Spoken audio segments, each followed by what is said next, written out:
फिर से स्टार्ट कर रहे हैं क्लास। भूल भूल गए थे क्या जी? नहीं भूले थे। अरे मैं को नहीं बोल रहा हूँ।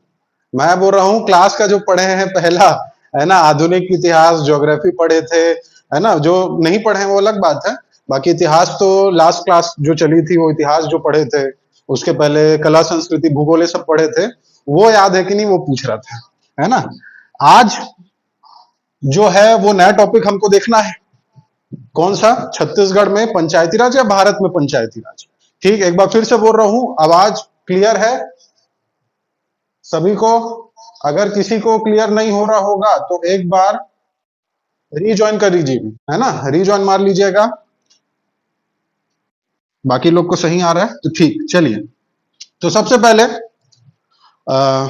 इधर उधर की बात ना करते हुए सीधा टॉपिक पे आते हैं। पंचायती राज व्यवस्था या इसे हम लोग स्थानीय स्वशासन कहते हैं या स्थानीय प्रशासन कहते हैं, है ना। तो सभी जान रहे हैं क्या होता है पंचायती राज, क्या कैसे होता है ना। गांव में गांव की पृष्ठभूमि से कई लोग हम सब बिलोंग करते हैं, तो जान रहे हैं गांव में सरपंच होता है, पंच होते हैं, है ना, जनपद पंचायत होती है, नगर पालिका, नगर निगम, ये सब सब लोग इस चीज से अनभिज्ञ नहीं है, सब लोग इस चीज को जान रहे हैं, थोड़ा बहुत तो जान ही रहे हैं। तो इसकी शुरुआत कैसे हुई, है ना, क्या चीज हुआ, देखो एग्जाम के पॉइंट ऑफ व्यू से तो इंपॉर्टेंट है ही। मैं उसमें नहीं जा रहा हूं क्योंकि सब सिलेबस जान रहे हो आप लोग, है ना, देखे पढ़े सब हैं कि क्या पूछता है सिलेबस में, ग्राम पंचायत और नगरीय निकाय में ज्यादा इंपॉर्टेंट क्या है? क्या है जी ज्यादा इंपॉर्टेंट, बताइए। ग्राम पंचायत और नगरीय निकाय में एग्जाम के पॉइंट ऑफ व्यू से ग्राम सभा या ग्राम पंचायत, ठीक है। लेकिन हाँ, अगर वो एग्जाम पर्टिकुलर किसी का पूछ ले, एडीओ का पूछ ले और किसी चीज का पूछ ले, तो उसमें एक पोर्शन रहता है नगरीय निकाय का या ग्राम पंचायत का, तो वो अलग बात है। लेकिन अगर हम लोग पीएससी और व्यापम की बात करें, तो ये जो दो टॉपिक है अपने, एक ग्रामीण परिवेश वाला और एक नगरीय निकाय वाला, तो उसमें जो ज्यादा इंपॉर्टेंट हो जाता है वो आता है ग्राम पंचायत या ग्राम सभा, ये जो भी कह लें, जो आगे पढ़ेंगे अभी। तो सबसे पहले जैसा कि हम लोग चालू करते हैं, चालू कहां से करते हैं? जो शीर्षक रहता है ना, पहले उसका अर्थ समझते हैं, पहले उसके बारे में बात करते हैं। तो सबसे पहले क्या लिखा है यहां पे? स्थानीय प्रशासन। स्थानीय मतलब, स्थानीय मतलब, स्थानीय मतलब जी, स्थानीय मतलब हमारे क्षेत्र विशेष, हमारे स्थान में। और प्रशासन मतलब हाँ, आसपास, लोकल, गुड। और प्रशासन मतलब, प्रशासन मतलब जो भी टूटा फूटा भी ऐड हो रहे हैं, ऐड कर लेते हैं। क्या करना? शासन करना। प्रशासन मतलब शासन करना। अच्छा, तो ये जो सरकार है ना, हमारे छत्तीसगढ़ में जो सरकार है, भारत में जो सरकार है, वो हमारे पे क्या कर रही है? शासन कर रही है। तो शासन करने से क्या तात्पर्य है इसमें? शासन कर रही है तो वो चीजें हम पे थोप रही है कि हमारी देखभाल के लिए हमारा क्या कर रही है? वो दायित्व निभा रही है। प्रशासन मतलब अभी के परिप्रेक्ष्य में तो यही समझेंगे ना हम लोग कि जो गवर्नमेंट है है ना, हमारा, हमारी जो सरकार है, वो क्या कर रही है?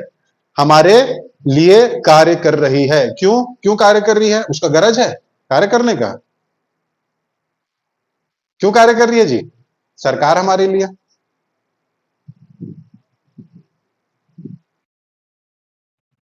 ताकि हमारा विकास हो। हाँ, ताकि हमारा विकास हो। और हाँ, मेन चीज यह है कि हम ही लोगों ने क्या किया? उनको बिठाया है। अब भाई इतनी बड़ी हमारी जनसंख्या है, छत्तीसगढ़ की, रायपुर की, देश की जनसंख्या। अभी कल ही तो था ना वोटिंग, इधर इस क्षेत्र में 7 मई लास्ट वोटिंग पड़ा है। तो क्यों चुन रहे हैं हम लोग? इतने हम लोग जाके तो कुर्सी में नहीं बैठ सकते, सरकार नहीं संभाल सकते। तो हम अपने माध्यम से क्या चुनते हैं? प्रतिनिधियों को चुनते हैं। और वो हमारे बिहाफ में क्या करते हैं? हमारे लिए नीति निर्माण करते हैं। तो यहाँ पे जो हम लोग प्रशासन की बात करेंगे, अगर भारत के प्रशासन को देखा जाए, तो भारत के प्रशासन को 3 भागों में बांटा गया है। ठीक है, भारत के, ध्यान से समझिएगा भाई, यहां से समझने वाली चीज चालू हो रही है। ठीक है, लिखते भी जाइएगा साथ साथ, अगर लिख रहे हैं तो, नहीं तो बाद में इसको तो चैनल में अपलोड कर दूंगा मैं। बाकी अगर लिख भी रहे हैं तो अच्छी बात है। तो क्या बताया? प्रशासन जो है, अगर भारत के परिप्रेक्ष्य में देखें, तो इसको कितने भागों में बांटा गया है? 3 भागों में। स्क्रीन क्लियर है? थोड़ा ब्लर आ रहा होगा बाकी लोग को, अगर कहीं दूरस्थ अंचल में है तो। बाकी लोग को क्लियर है इधर? क्लियर है, गुड। तो अरे एक मिनट ना, इन लोग को ऐड कर लेते हैं, इसलिए पहले भेज देता हूं लिंक ताकि पहले ऐड हो जाओ। हाँ, तो क्या बता रहा था, प्रशासन को कितने भागों में बांटा गया है? 3 भागों में। अगर भारत के परिप्रेक्ष्य में देखें तो सबसे पहले ये दूसरा बना लेते हैं और ये तीसरा। ठीक, फर्स्ट सबसे पहले की अगर बात करें तो ये है राष्ट्रीय स्तर का। कौन सा प्रशासन?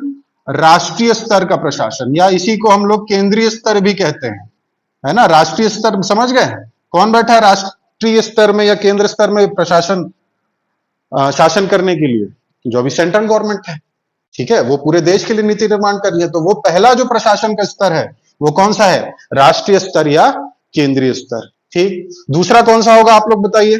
दूसरा स्तर कौन सा होगा प्रशासन का?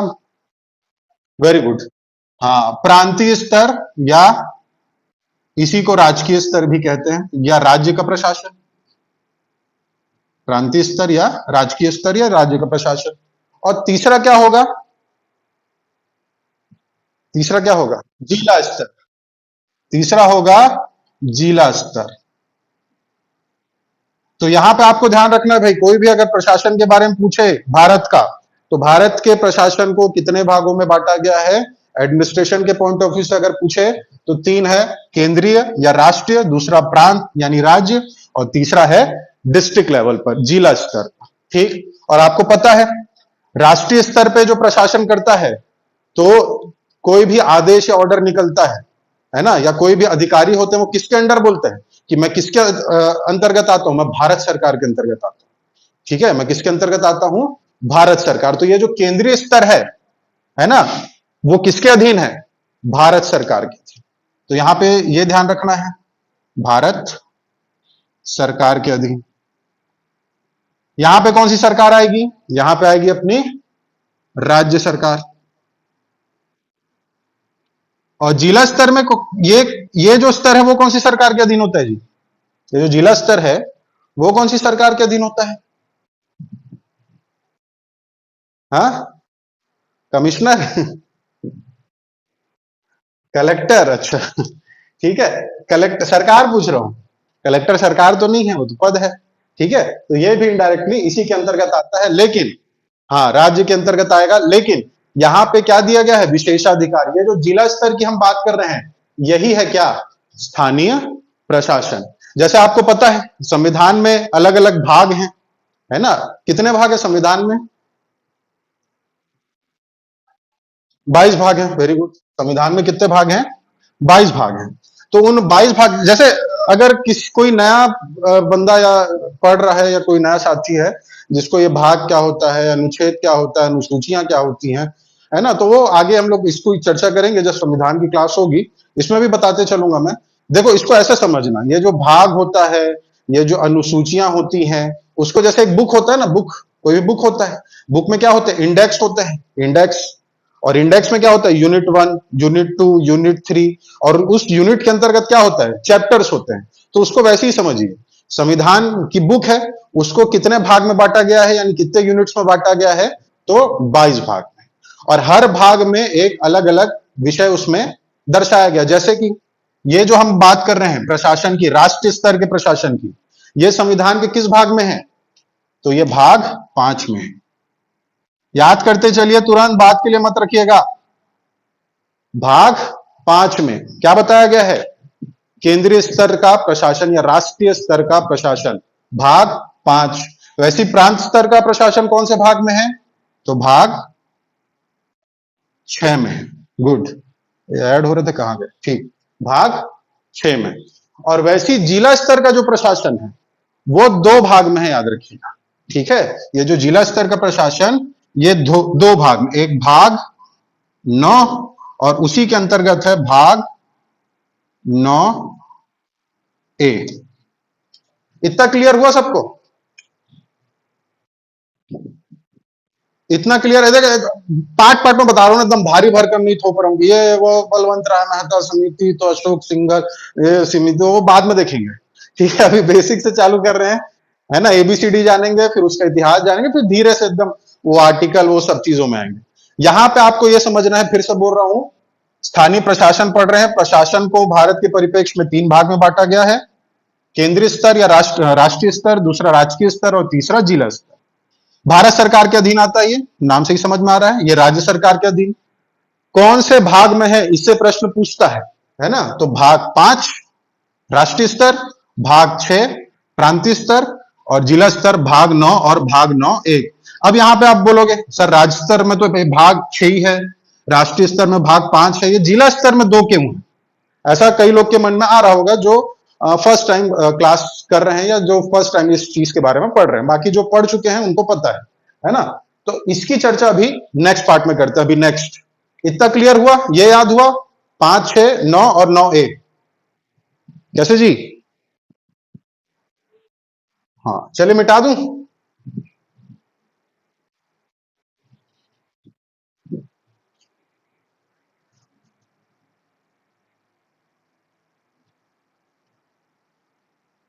क्लास 1 मई को ही चालू करने का था, लेकिन कई लोग फिर बोले भाई चुनाव ड्यूटी और ये सब के चक्कर में तो फंसे हुए थे, फिर क्लास इधर उधर होती, इसलिए 8 मई अब कंटिन्यू रहेगा।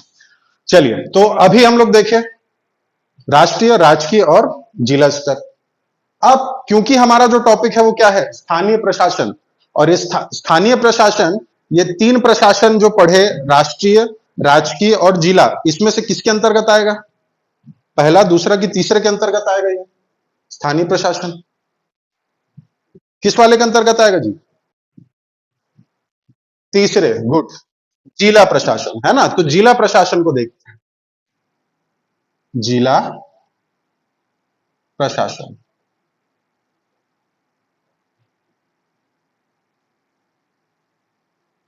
तो जैसे प्रशासन को 3 भाग में बांटा गया था, वैसी इस जिला प्रशासन को 2 भागों में बांटा गया है। ठीक है, यहां पे भी थोड़ा ध्यान लगा के सुनना भाई। जैसे उसको याद किए पहले वाले को, वैसे इसको याद करिएगा।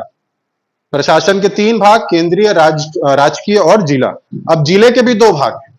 अभी जिले के 2 भाग कौन से हैं? तो यहां पे थोड़ा सा हमको ध्यान रखना है। अब क्या ध्यान रखना है वो देखिए। 75% जनसंख्या, कितने परसेंट? 75% जो पॉपुलेशन है, 75% जनसंख्या कृषि कार्य करती हो, कृषि कार्य करती हो। 75% जनसंख्या क्या करती हो? कृषि कार्य करती हो। अब जस्ट इसका क्या हो जाएगा? यहां पे अपोजिट हो जाएगा। अपोजिट क्या होगा इसका? पचहत्तर, हाँ, 75% जनसंख्या जो कृषि कार्य ना करती हो या गैर कृषि कार्य करती हो। ठीक है, तो यहां पे लिख लीजिए 75% जनसंख्या जो गैर कृषि कार्य करती हो। अब कृषि कार्य में क्या क्या आ जाएगा पहले ये बताइए? कृषि कार्य में क्या क्या आ जाएगा?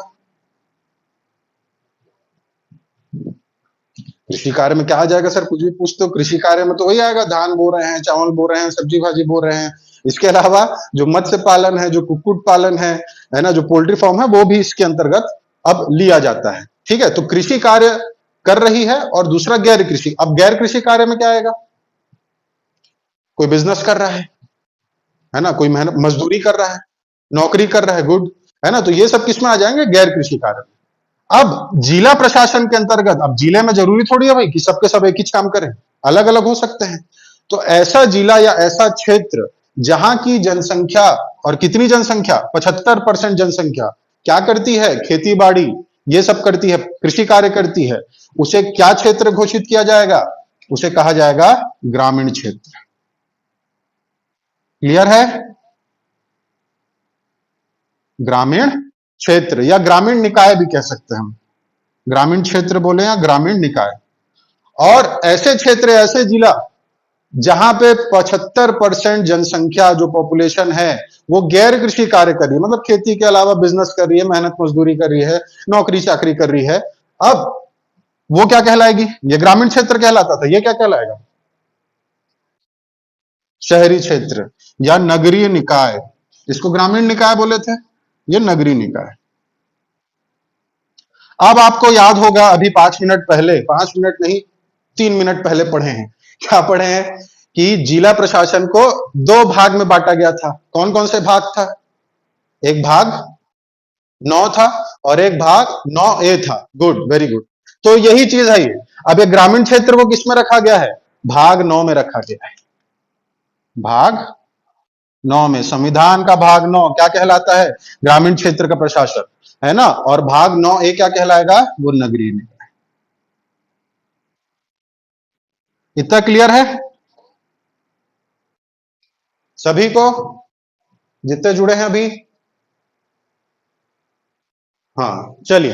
अब ये तो थोड़ा आप देखो भारी भारी जा रहा होगा कई लोग, अरे यार फिर एक तो संविधान ऐसी मेरे को वो लगता है, अनुच्छेद आर्टिकल फलाना ठिकाना इतना सारा याद करना पड़ता है। तो उसको भी देखेंगे, याद करेंगे क्लास में, दिक्कत वाली बात नहीं है। लेकिन अभी बेसिक के तौर पे, अभी इतिहास में नहीं गया हूं मैं, अभी पंचायती राज का इतिहास चलेगा कि कहां से इसकी शुरुआत हुई, है ना। अभी इतिहास से पहले हम लोग अभी वर्तमान को देख रहे हैं कि वर्तमान में हमको क्या जानना है। वर्तमान में इतना ही अभी जानो, है ना, जो जान रहे हैं वो भी, जो नहीं जान रहे वो भी, कि प्रशासन 3 भाग, केंद्र, राज्य और जिला। केंद्र आता है भाग 5, राज्य आता है भाग 6 और जिला आता है भाग 9 और भाग 9A में। ठीक, और 9 के अंतर्गत क्या आता है? ग्रामीण क्षेत्र। 9A के अंतर्गत क्या आता है? नगरीय क्षेत्र। और ग्रामीण क्षेत्र क्या होते हैं? जहां पे 75% जनसंख्या कृषि कार्य करती है, और नगरीय निकाय जहां पे 75% जनसंख्या गैर कृषि कार्य करती है। इतना मेरे ख्याल से इजी है, क्लियर हो गया होगा। आगे बढ़े, अब मिटा दो इसको। चलिए अब आते हैं थोड़ा सा इतिहास में। अब ये भाग 9A देखे ना, अब ये भाग 9A किसका है? किसमें दिया गया है भाग 9A? ये व्हाइट बोर्ड में दिया गया है, किसमें दिया गया है? संविधान में दिया गया। वेरी गुड, है ना, किसमें दिया गया है? संविधान में दिया गया है। तो संविधान में कैसे आया? ऐसे किसी का सपना आया संविधान सभा के सदस्यों को, चलो पंचायती राज को क्या करते हैं, डाल देते हैं, है ना। या गांधी जी बोले तो गांधी जी के बोलने से एक बार में डाल दिए थे, है ना। गांधी जी का सपना था ना पंचायती राज का, तो सब जान रहे हैं। तो एकाएक तो नहीं आ गया होगा, चला होगा, लंबा संघर्ष चला होगा, है ना, बहुत सारी चीजें हुई होंगी। तो उसका इतिहास हम लोग पहले देखेंगे, बाद में फिर आएंगे इसी में वापस घूम के, किसमें? भाग 9 में, जो हमारे पंचायती राज का भाग है। ठीक, तो थोड़ा सा इतिहास देख लेते हैं। अब इतिहास की बात करें तो इतिहास की शुरुआत कहां से होती है जी? कहां से पढ़ते हैं इतिहास हम लोग? कहां से पढ़ते हैं इतिहास?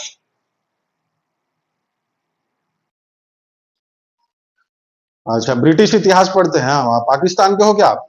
है ना, जब आजाद हुए 1900, उसके बाद से इतिहास पढ़ेंगे। हमारा इतिहास कहां से चालू होता है जी? वैदिक काल से। कहां से चालू होता है? प्राचीन, है ना। एंशियंट हिस्ट्री पढ़ते हैं, मिडिवियल पढ़ते हैं, फिर मॉडर्न हिस्ट्री पढ़ते हैं, प्राचीन, मध्य, आधुनिक, ये पढ़ते हैं। तो हमारा जो इतिहास है वैदिक, सनातन, है ना, पुरातन इतिहास है। तो अगर हम लोग प्राचीन इतिहास की बात करें, अब थोड़ा सा इतिहास में आ रहे हैं, है ना। अब इतिहास में भी मैं पूरा नहीं जाऊंगा, टॉपिक पे ही रहूंगा। टॉपिक मतलब ये, क्योंकि जब इतिहास की बात होती है या कोई टॉपिक होता है, तो जो पहले क्लास अटेंड किए हुए हैं, जो जान रहे हैं, वो हम लोग ज्यादा ही डीप घुस जाते हैं इतिहास, तो उतना नहीं जाऊंगा। यहाँ पे फोकस रहेगा किसमें ही? पंचायती राज पे ही। तो उसी के परिप्रेक्ष्य में भी देखेंगे। तो प्राचीन इतिहास की अगर बात करें तो वैदिक काल हम लोग पढ़े हैं, है ना। आप सब पढ़े वैदिक काल। तो वैदिक काल में आपको पता होगा कि एक क्या कह सकते हैं, एक समूह था जो राजा चुनने का कार्य करता था, और जो लोक कल्याणकारी कार्यों का क्या करता था, वो क्रियान्वयन करता था, निष्पादन करता था। क्या समूह को कहा, क्या क्या कहा जाता था उस समूह को वैदिक काल में? Good, very good. कौन बताया जी? सुजल जी, ठीक। सभा एवं समिति, ठीक है, सभा एवं समिति। ये क्या करती थी समिति? ये राजा चुनने का कार्य करती थी, है ना। और ये कौन थे ये लोग? ये जनता के बीच के ही लोग थे जो क्या करते थे, राजा यानी अपना प्रधान चुनने का कार्य करते थे। तो हम कह सकते हैं कि वैदिक काल में भी ये व्यवस्था थी, जहां पे लोग क्या करते थे। अभी अभी के पंचायत का क्या काम है, लोक कल्याणकारी कार्य ही करना है ना। अपने गांव में सड़क का देखरेख करवाना, तालाब खुदवाना, मंदिर बनवाना, सराय, सामुदायिक भवन, है ना। तो ये सब चीजें पहले भी थी, बस नाम थोड़ा सा चेंज था। और ऐसा नहीं अभी के जैसा मत समझना कि अभी का पंचायती व्यवस्था जैसे था वैसी वैदिक काल में भी था क्या, उस समय भी पैसा वैसा आता था क्या। तो ऐसा नहीं, अभी तो फंड मिलता है ना। अभी देखेंगे आगे। ये जो टाइम पीरियड था आजादी के बाद वाला 1950 से 1960 के बीच जो टाइम पीरियड था, वहां पे कोई भी गांव का मुखिया बनने को तैयार नहीं होता था। क्यों नहीं होता, ये 50 से 60 70 के बीच की बात बता रहा हूं। क्यों? क्योंकि फंड नहीं आता था। और अभी देखोगे तो क्या होगा, अभी लोकसभा और विधानसभा से ज्यादा राजनीति आपको गांव में दिखाई देती है। सही बात है कि नहीं जी? जो गांव पृष्ठभूमि से अभी जुड़े हैं उनको पता होगा। अभी चुनाव होंगे तो अभी देखिएगा, सबसे ज्यादा राजनीति तो कहां होती है, गांव में। पंच के चुनाव में, सरपंच के चुनाव में हो जाती है। तो क्यों हो रही है ये? क्योंकि एक फंड आ रहा है वहां से, है ना। लोक कल्याणकारी कार्यों में तो खर्च करेंगे ही, साथ ही अपना भी होगा, है ना वो। तो वो सब चीजें आप समझ रहे हैं। लेकिन पहले वैदिक काल में ऐसा नहीं था। उसमें क्या होता था, उसमें जनता के बीच के लोग ही क्या करते थे, अपनी एक राशि लोक कल्याणकारी कार्यों में खर्च करते थे और उस पर्टिकुलर प्रतिनिधि को प्रदान करते थे। तो यहां पे हमको ध्यान रखना है, सबसे पहला पॉइंट, कि प्राचीन काल में, एक मिनट ना, जो ऐड हो रहे हैं उनको ऐड कर लेते हैं।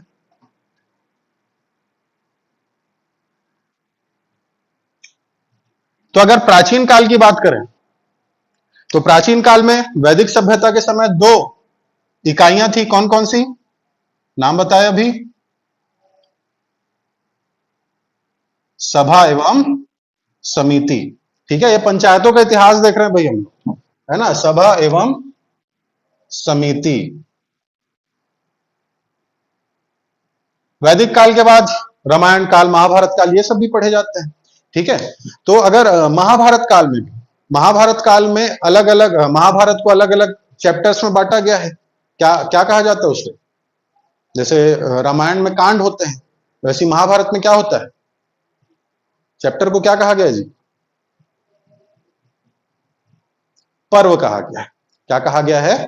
पर्व कहा गया है। तो महाभारत काल में भी आप महाभारत सब देखे सुने पढ़े हैं, कौरव पांडव वो समय, है ना। तो इंद्रप्रस्थ, कुरुक्षेत्र, ये सब आप पढ़े हैं। भारतवर्ष पढ़े हैं, भारत के बारे में। तो इतने बड़ा जो प्रशासन था वो अकेले युधिष्ठिर चला पाते हैं? अकेले जो दुर्योधन है या जो धृतराष्ट्र है अपने अपने क्षेत्र में चला पाते हैं? नहीं, है ना। वहां पे क्या होता था, डिसेंट्रलाइजेशन ऑफ पावर होता था, शक्ति का विकेंद्रीकरण। तो उस समय भी पंचायती राज व्यवस्था थी। पंचायती राज व्यवस्था आज के परिप्रेक्ष्य में नहीं, लेकिन गांवों के अधिकारियों को या गांव के प्रधानों को यह अधिकार प्राप्त थे कि वो अपने क्षेत्र के क्या कर सकते थे, निर्णय ले सकते थे। ठीक है। तो महाभारत काल में भी एक पर्व है शांति पर्व। ठीक है। शांति पर्व, जब कृष्ण जी जाते हैं वहां पे, है ना, शांति दूत बन के, तो वो वाला। तो यहाँ पे शांति पर्व में, महाभारत के शांति पर्व में भी इसकी व्याख्या की गई है। किसकी? पंचायतों की, है ना। ये जो अभी पंचायत पढ़ रहे हैं उसका इतिहास देख रहे हैं। तो महाभारत काल में भी, तो उस समय क्या कहा जाता था, उस समय महाभारत काल में दो भागों में विभाजित था।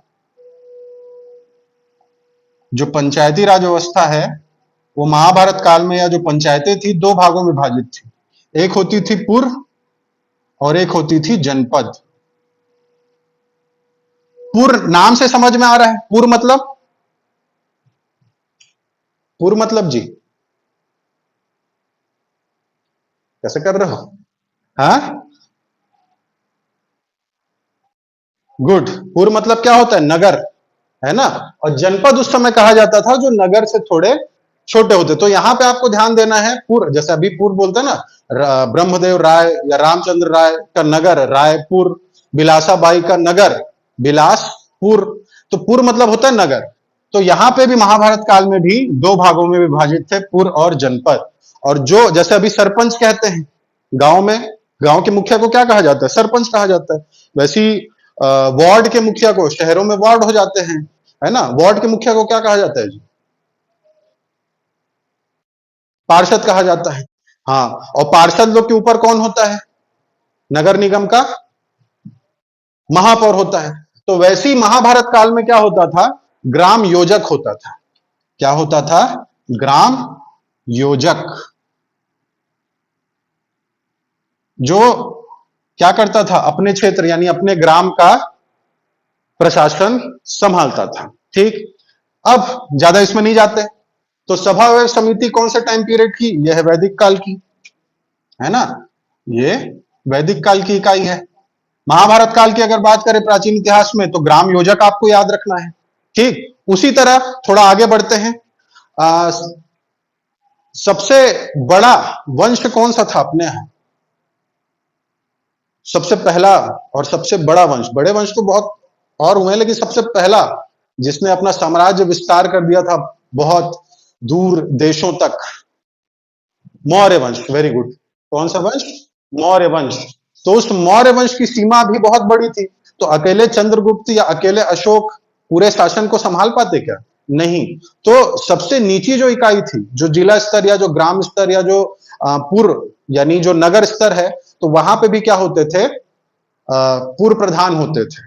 ठीक है, यानी ग्रामीण होते थे, पूर्व प्रधान होते थे, जो अपने क्षेत्र का शासन संभालते थे। और ये जानकारी कहां मिलती है? ये मौर्य वंश में भी ग्राम पंचायत जैसी व्यवस्था थी। ऐसी जानकारी कहां मिलेगी? तो उस मौर्य काल की सबसे बड़ी किताब जो मौर्य काल के प्रधानमंत्री ने लिखी है। मौर्य काल के जो प्रधानमंत्री हुए सबसे बड़े कौन हुए जी? मौर्य वंश के चाणक्य। Very good. विष्णुगुप्त चाणक्य, है ना? तो विष्णुगुप्त चाणक्य जो थे, उन्होंने किताब लिखी है, आप सबको पता है, अर्थशास्त्र। तो उस अर्थशास्त्र में पंचायतों की व्यवस्था मौर्य काल में भी बताई गई। ये मैं आपको ऐसा जानकारी के लिए नहीं बता रहा हूं, या आपको ये नहीं बता रहा हूं कि आपको जबरदस्ती फैक्ट घुसा रहा हूं आपके दिमाग में, अरे उस समय भी थे। लिखने के लिए आता है भाई, है ना? पंचायतों पर निबंध लिखने के लिए आता है, पंचायतों की व्यवस्था के बारे में लिखने आता है। तो जब जब अगर ज्यादा मार्क्स का दे दे, तो आपको यही सब लगाना है।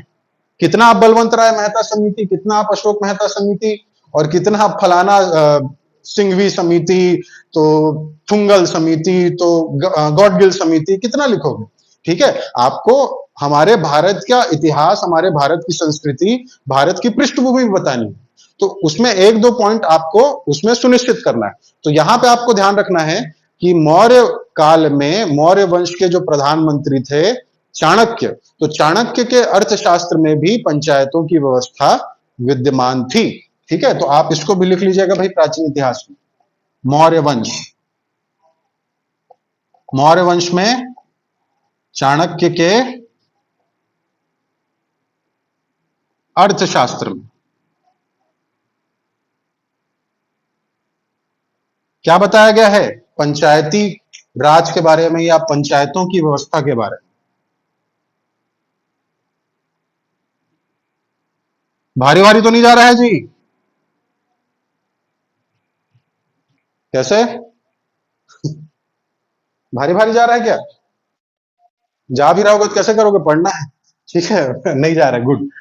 तो चाणक्य का अर्थशास्त्र, महाभारत काल में ग्राम योजक को याद रख लेना, सभा समिति वैदिक काल में याद रख लिया, हो गया प्राचीन, खत्म। ठीक है, और जैसे ही चाणक्य की बात आती है, अर्थशास्त्र की बात आती है, तो यहां पे यह भी ध्यान रखना है आपको कि इस अर्थशास्त्र में छत्तीसगढ़ की भी चर्चा है, और इसको हम लोग पढ़े हैं, बोलना मत कि नहीं पढ़े। बताइए, जो पहले पढ़ चुके हैं, चाणक्य के अर्थशास्त्र में छत्तीसगढ़ के किन के बारे में कहा गया है? किन के बारे में कहा गया है अर्थशास्त्र में? चाणक्य के छत्तीसगढ़ के किन लोगों के बारे में कहा गया है? बताइए।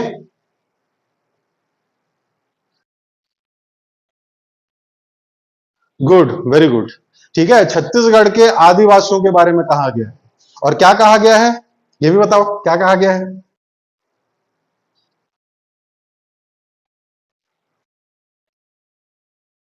Good, very good. ठीक है, तो यहां पे अर्थशास्त्र में बताया गया है कि इस क्षेत्र के, यानी इस दंडकारण्य क्षेत्र के जो आदिवासी हैं, है ना, जो दूरस्थ अंचल के जो लोग हैं, वो क्या थे? अशोक की सेना में, यानी मौर्य सेना में, सॉरी अशोक बोल दिया, चंद्रगुप्त की सेना में क्या थे? भर्ती थे। इसको क्लियर कर लेना भाई, अशोक नहीं है, चंद्रगुप्त है। तो अर्थशास्त्र में क्या बताया गया है कि छत्तीसगढ़ के लोग, अब मैं छत्तीसगढ़ तो अभी बोला गया, उस समय तो दक्षिणापद, दंडकारण्य, ये सब क्षेत्र कहे जाते थे। तो इस क्षेत्र के लोग चंद्रगुप्त की सेना में भर्ती है और ये कुशल योद्धा हैं। ये मैं नहीं कह रहा हूं, ये कौन कह रहे हैं? चाणक्य जी खुद कह रहे हैं अपनी किताब अर्थशास्त्र में, कह रहे हैं कि छत्तीसगढ़ के दूरस्थ अंचल के जो आदिवासी लोग हैं वो पराक्रमी है, वो बड़े योद्धा हैं और चंद्रगुप्त की सेना में उन्हें क्या किया गया है? भर्ती किया गया। तो ये चीज भी आपको याद रखना। कला संस्कृति जब पढ़ रहे थे, ट्राइब्स पढ़ रहे थे, उस चीज में उसमें इसको देखे थे हम। क्लियर है? तो ये चीज भी आप याद रखिएगा। ठीक, अब धीरे से आगे बढ़ते हैं, मध्यकाल की बात करते हैं। हो गया प्राचीन काल, अब आते हैं मध्यकाल। मध्यकाल में किनका इतिहास पढ़ा जाता है?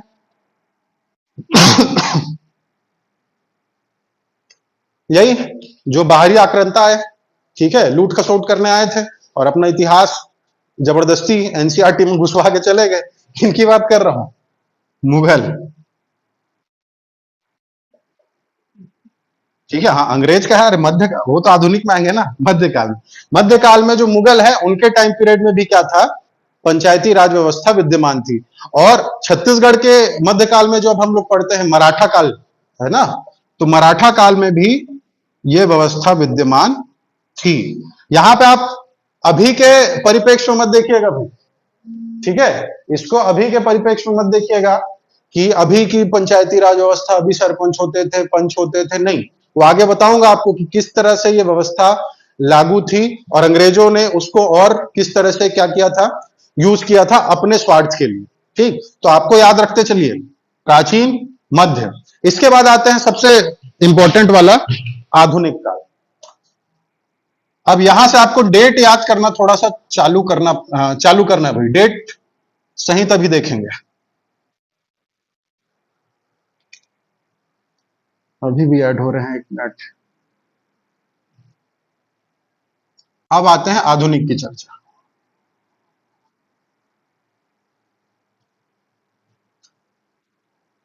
अब आधुनिक काल में क्या पढ़ते हैं? ब्रिटिशर्स के बारे में पढ़ते हैं मॉडर्न हिस्ट्री में।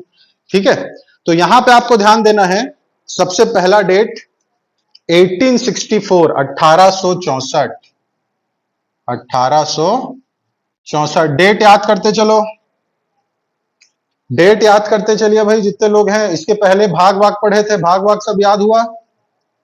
भाग 5, भाग 6, भाग 9 और भाग नगर वाला कौन सा है? 9A। गुड। और कितने परसेंट जनसंख्या निर्धारित करती है कि ये ग्रामीण निकाय होगा और ये नगरीय होगा?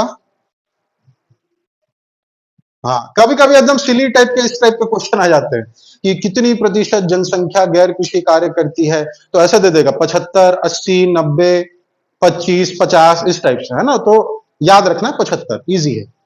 चलिए, तो आधुनिक इतिहास में जब ब्रिटिशर्स आए और ये व्यवस्था चालू चल रही थी, है ना, तब ब्रिटिशर्स ने भी देखा कि अब हम तो हर जगह ध्यान दे नहीं सकते, है ना, तो गांव की व्यवस्था को संभालने के लिए वहीं के लोगों को क्या देना चाहिए? दायित्व देना चाहिए। ठीक है, तो 1864 में, ये डेट याद रखिएगा, 1864 में, 1864 में स्थानीय स्वशासन को मान्यता दी गई। स्थानीय स्वशासन को मान्यता दी गई। 1864 स्थानीय स्वशासन समझ गए? जो क्लास की शुरुआत में देखे थे, है ना। अपने क्षेत्र विशेष का शासन कौन करेंगे? स्वयं वो लोग जो उस क्षेत्र विशेष में रहते हैं। तो यहां पे क्या किया गया? स्थानीय स्वशासन को मान्यता दी गई। कब दी गई? 1864 में। अब देखो, इसको पूरा याद करने की जरूरत नहीं। क्या? 1864, 1864 स्थानीय स्वशासन खत्म। की पॉइंट बस याद रखना है आप लोग। दूसरा पॉइंट, 1864 के बाद 1870, 1870, 1870 में क्या हुआ? एक अंग्रेज था जिसको लॉर्ड वॉर्ड सबके आगे लगाया जाता है, लेकिन आपको पता है कि हम लोग सीधा क्या लेते हैं? नाम लेते हैं, लॉर्ड वॉर्ड नहीं लगाते। तो यहां पे जो गवर्नर था, क्या नाम था उसका? मेयो। ठीक है, मेयो क्या बोला कि ये जो स्थानीय स्वशासन है, यानी गांव का जो शासन है, यानी कुल मिला के हम सीधे तौर पर अगर समझने के लिए कहें तो जो पंचायतें हैं, ठीक है, उन्हें क्या देना चाहिए? क्या देना चाहिए जी? तो क्या है? पैसा। ठीक है, वित्तीय सुविधाएं उन्हें क्या होनी चाहिए? उपलब्ध होनी चाहिए। अब ये क्यों बोल रहा है वित्तीय सुविधाएं उपलब्ध होनी चाहिए? सिंपल अगर देखें तो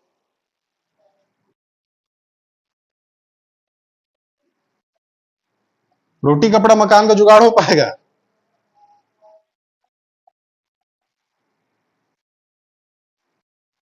है क्या पूछ रहे हैं? मैं ये पूछ रहा हूं 1870 में मेयो द्वारा वित्तीय सहायता प्रदान की गई। तो ये मेयो वित्तीय सहायता क्यों प्रदान कर रहा है इन स्थानीय स्वशासन को, यानी पंचायतों को? कुल मिला के ये पूछ रहा हूं कि 1870 में मेयो क्यों वित्तीय सहायता उपलब्ध करा रहा है? हाँ, ठीक है। अब देखो थोड़ा सा डेट देखिए आप लोग, 1870 यहां पे दिखाई दे रहा है ना, और 1870, ध्यान से समझना भाई, यहां पे क्या लग रहा है? मेयो कितना अच्छा आदमी ना, अंग्रेज है ना, हमारे गांव को अच्छा बनाने के लिए क्या दे रहा है? पैसा दे रहा है। ठीक है, वित्तीय सहायता उपलब्ध करा है, कितना अच्छा लग रहा है पढ़ के। लेकिन ऐसा कुछ नहीं है ना। यहाँ पे जो हम लोग भले लिख देते हैं मेयो द्वारा वित्तीय सहायता उपलब्ध, जो नहीं जान रहे हैं, है ना, या एक लाइन में पढ़ के यही लगेगा भाई वित्तीय सहायता दे रहा मतलब गांव के विकास के लिए तालाब खुदवाएगा उन्हीं पैसों से, ऐसा कुछ नहीं था। ठीक है, ये अपने स्वार्थ की पूर्ति के लिए है। आप यहाँ पे डेट आप देख सकते हो 1870 है, और ये वो टाइम पीरियड है जब इंग्लैंड में क्या हो रहा था? किसकी शुरुआत हो रही थी? हाँ, किसकी शुरुआत हो रही थी जी? इकोनॉमिक रिफॉर्म्स की। ठीक है, वो जो क्या, वो इंडस्ट्रियल रिवॉल्यूशन जो, या जो क्या क्या बोलते हैं, औद्योगिक क्रांति। हाँ, हिंदी में औद्योगिक क्रांति सबसे पहले कहाँ आई? ब्रिटेन में आई। क्यों आई? है ना, क्यों आई? क्योंकि यहीं का पैसा, भारत का पैसा ले जाके अपनी फैक्ट्री लगा रहे हैं, बना रहे हैं फिनिश गुड्स, फिर वापस भारत में। ठीक है, तो ये, और देखो सबसे पहली ट्रेन कब चली है भारत में? 1800, से कर रहा हूं एकदम सिंपल सिंपल डेट याद नहीं है, 53, 1853। 1853 में मुंबई से थाने, वेरी गुड, है ना। 1853 में प्रथम ट्रेन चली है। तो किसके लिए चली थी? हम लोग के लिए चली थी कि हम लोग जाएंगे इधर रायपुर से राजनांदगांव जाएंगे, तो बढ़िया ब्रिटिश हमारे लिए क्या चला रहे हैं? ट्रेन चला रहे, हमारे लिए चलाए थे? नहीं, खुद के लिए किए थे वो लोग, ताकि एक जगह का संसाधन दूसरी जगह आसानी से पहुंचाया जा सके। हाँ, तो यहाँ पे जो ग्राम गांवों को वित्तीय सहायता उपलब्ध कराने की बात जो की जा रही है, वो गांव के विकास की नहीं है। वो गांव के विकास तो इनडायरेक्टली होगा। यहाँ पे जो बात है कि ऐसे गांव को चिन्हांकित, ये सभी गांव के लिए नहीं था ना, ये चीज भी आप ध्यान रखिएगा। आप ये मत समझिएगा मेयो जो है पूरे भारत का, तो भारत के पूरे हर गांव में वो वित्तीय सहायता उपलब्ध करा रहे हैं, नहीं, ऐसा कदापि नहीं है। वो ऐसे गांव को चिन्हांकित किया गया था जहां पे मिनरल्स क्या थे? प्रचुर मात्रा में थे, जो संसाधन थे वो अत्यधिक उपलब्ध थे। तो वहां के गांवों को वित्तीय सहायता उपलब्ध, अब वित्तीय सहायता कैसे उपलब्ध कराएगा? अब जैसे मान लो दूरस्थ अंचल वाले गांव हैं, ठीक है, जो खेती खार कर रहे हैं, तो उनको क्या किया जाता था? बरगलाया जाता था। ठीक है, इसके जैसे मान लीजिए मैं क्यों होऊंगा मेयो? मान लो कोई व्यक्ति है मेयो, ठीक है, एक व्यक्ति है मेयो। मेयो क्या कर रहा है? गांव में वो जान गया है, कौन सा गांव? एक गांव है मान लो पलारी गांव है मान लो, ठीक है। अब वो पलारी गांव में देख लिया मेयो क्या कि यहाँ पे क्या है? संसाधन है। ठीक है, तब वो क्या करेगा? अब वो भाई मेन किसका अधिकार होता है उन संसाधनों पर? गांव वालों का होता है। तो वो क्या करेगा? एक व्यक्ति को बुलाएगा। ठीक है, अब वो मेयो एक व्यक्ति को बुलाया, वो दिया पैसा, और वो क्या बोलेगा? ये पैसा लेके गांव में जाओ और बोलो कि ब्रिटिश जो है वो आपके क्या है? हितैषी हैं। ठीक है, अब वो व्यक्ति जाएगा गांव में, यही बोलेगा कि ये पैसा किसने भिजवाया? मेयो ने भिजवाया। और उस पैसे का वो ये विकास में उपलब्ध नहीं करवाया, वहां पे ब्रिज नहीं बनवाएगा, वहां पे सामुदायिक भवन नहीं बनवाएगा, वहां पे तालाब नहीं बनवाएगा, वहां पे स्कूल नहीं बनाएगा। वो क्या करेगा? गांव वालों को शराब पिलवाएगा। ठीक है, वो गांव वालों को तोड़ने का प्रयास करेगा।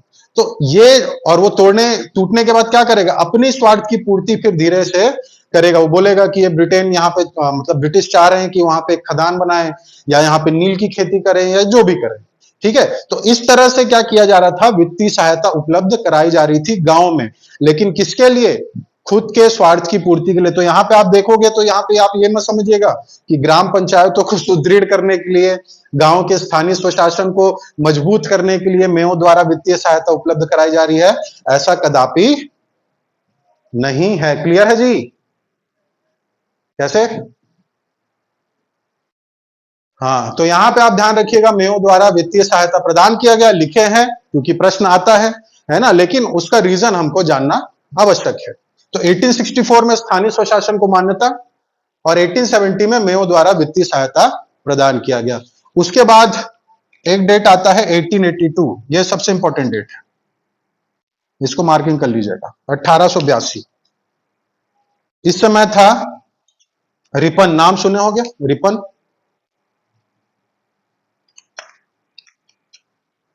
जिसे क्या कहा जाता है, स्थानीय स्वशासन का जन्मदाता। वेरी गुड, ठीक है। यह प्रश्न सिंपल पूछते हैं, स्थानीय स्वशासन का जन्मदाता किसे कहा जाता है?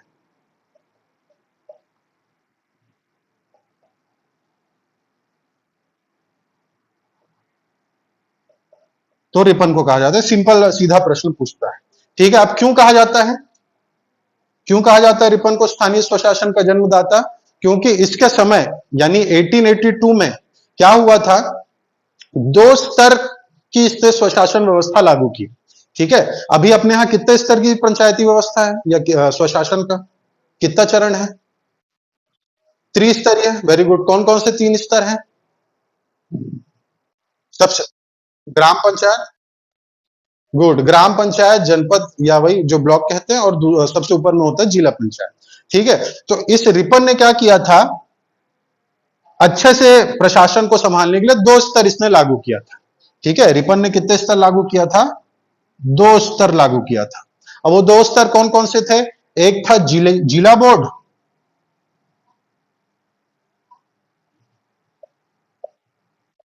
और दूसरा था तालुका मंडल, तालुका मंडल। जिला बोर्ड और तालुका मंडल, ठीक है। ये दो स्तर इसने लागू किए, किसने? रिपन ने। क्लियर है? नाम याद करते चलिए भाई, वो दो स्तर कौन कौन से, जिला बोर्ड और तालुका मंडल। अब आपको इसमें समझ में आ रहा होगा कि बड़ा कौन सा है, जिला बोर्ड बड़ा है कि तालुका बोर्ड बड़ा है? जिला बोर्ड, ठीक है। और जिला बोर्ड के अंतर्गत होता था तालुका बोर्ड। और यहां पे आपको एक ध्यान रखना भाई, एक बार प्रश्न आया था कि मुकामी बोर्ड की स्थापना किसके समय हुई थी? मुकामी बोर्ड। तो इस जिला बोर्ड को ही मुकामी बोर्ड भी कहा जाता है, मुकामी।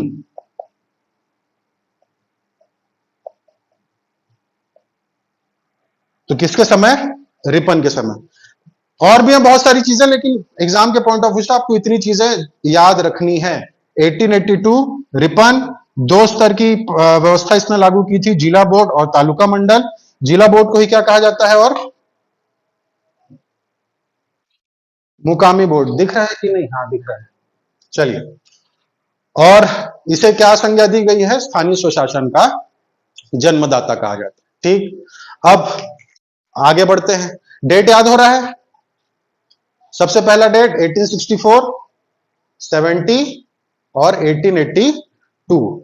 नेक्स्ट डेट आते हैं, ये तीन डेट के बाद चौथा इंपॉर्टेंट डेट, जब तालुका एक क्षेत्र विशेष को कहते थे जो ग्राम से ऊपर, जैसे अभी जो जनपद वनपद बोलते हैं ना, उस क्षेत्र को, है ना, जिसकी जनसंख्या उस समय निर्धारित की गई थी लगभग 5-6 हजार के आसपास, ठीक है, उस क्षेत्र को इसने तालुका कहा था।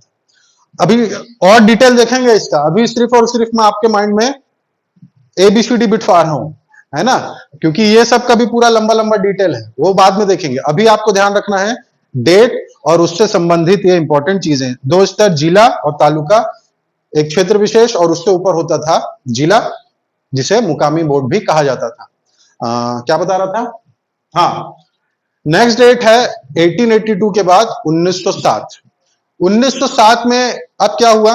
ब्रिटेन वाले बोले, अंग्रेज बोले कि रिपन ने भाई ने क्या किया था, अब उनका भाई है रिपन, अपना तो नहीं है, ठीक है। तो रिपन ने क्या किया 1882 में स्थानीय स्वशासन को सुदृढ़ करने के लिए दो स्तर बनाए हैं, जिला यानी मुकामी बोर्ड और दूसरा तालुका मंडल।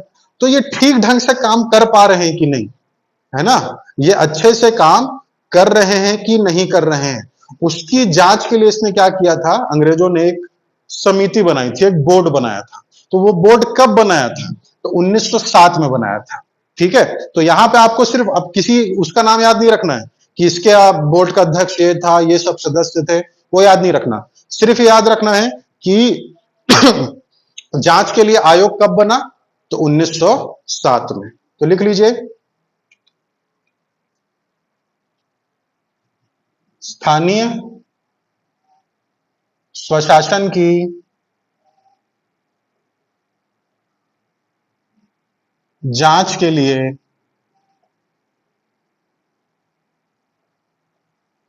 आयोग का गठन कब हुआ, 1907 में हुआ। 1907 में और कुछ हुआ था क्या इंपॉर्टेंट? हाँ, वेरी गुड, नरम दल और गरम दल। उसके बाद फिर एक और इंपॉर्टेंट डेट याद रखना है, 1919। और जैसे ही 1919 आता है, हमारे सामने एक बहुत बड़ी घटना दिखाई देने लगती है। कौन सी घटना जी, 1919 में जलियांवाला बाग, जो शहादत, गुड, हाँ, जलियांवाला बाग में जब अंग्रेजों ने क्या किया था, जो डायर था, है ना, जैसे ही डायर आता है मुंह से निकलता है लेकिन रोकना पड़ता है, ठीक है। तो किसने क्या किया था, निहत्थे हमारे भारतीयों पर, जिसमें बूढ़े बच्चे महिलाएं सभी थे, उस पर उसने क्या किया था, गोलीबारी की, है ना, गोलियां चलवाई थी। तो वो कब की बात है, 1919। तो उसी 1919 में आपको एक और चीज याद रखनी है, स्थानीय स्वशासन से रिलेटेड। क्या, कि 1919 में विषय का निर्धारण कर दिया गया। अब ये विषय क्या होते हैं, जैसे ही संविधान में विषय की बात आती है, तो विषय मतलब क्या, क्या समझते हैं विषय से, क्या बोल रहे हैं, बोलिए। हाँ, गुड, किस किस क्षेत्र में कानून बना सकते हैं, ठीक है। जैसे राज्य का नीति निर्देशक तत्व होता है, जैसे वो आप सब पढ़े ना, संघ सूची, राज्य सूची, संवर्ती सूची। तो संघ सूची के अंतर्गत कानून बनाने का अधिकार किसको है, किसको है जी, केंद्र सरकार को है ना।